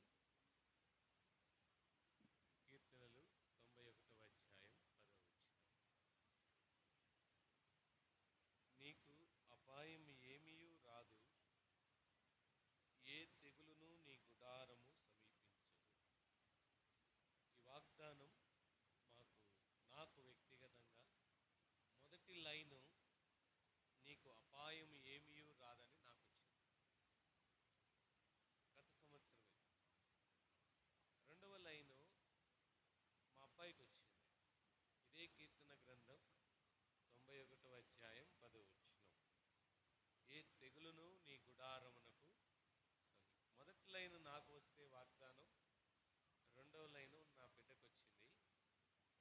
అయితే మొదటి దినాలు కదా సంవత్సరము, ఇదేంటి ఈ వాగ్దానం వచ్చింది అనేది ఎవరికైనా ఆలోచన ఉంటుంది. నాకు కూడా అలాగే కలిగింది. కానీ కాలం గడిచి కొద్దీ ఈ వాగ్దానము ఒక్కొక్కటి తప్పక ఎందుకు ఇచ్చినాడో, అది మమ్మల్ని ధైర్యపరచడానికి ఆయా దినాలలో ఉన్న పరిస్థితులు. ఓ ప్రక్క నా భార్యకి ఎంతో వ్యాధి బాధలతో ఉందాడు. ఎన్నో సమస్యలు వచ్చినాయి. ఒకనొక సమయం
అయిన దేవుని ప్రేమయు ప్రభు అయిన యేసుక్రీస్తు వారి కృపయు పరిశుద్ధాత్మ దేవుని అన్యోన్య సహవాసం చేరొచ్చిన మనందరికీ, ముఖ్యంగా Gideon brother, David brother, Lakshmi sister వారి కుటుంబానికి, సకల పరిశుద్ధులకు సదాకాలము తోడైండునుగాక. ఆమేన్. వాగ్దానములనిచ్చి నెరవేర్చువాడవు నీవే. ఆ వాగ్దానములనిచ్చి నెరవేర్చువాడవు నీవే. నమ్మకమైన దేవా, నన్ను కాపాడువాడవు నీవే. నమ్మకమైన దేవా, నన్ను కాపాడువాడవు నీవే. ప్రభువా,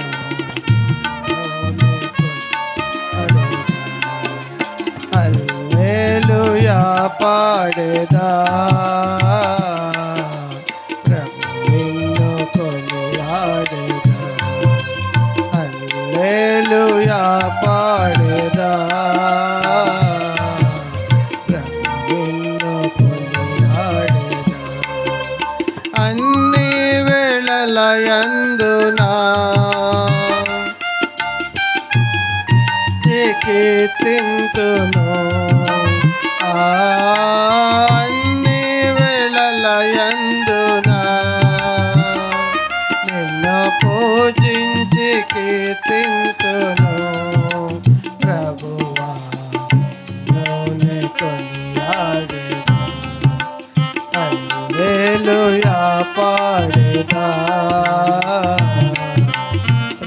నిన్ను కొనియాడెదా.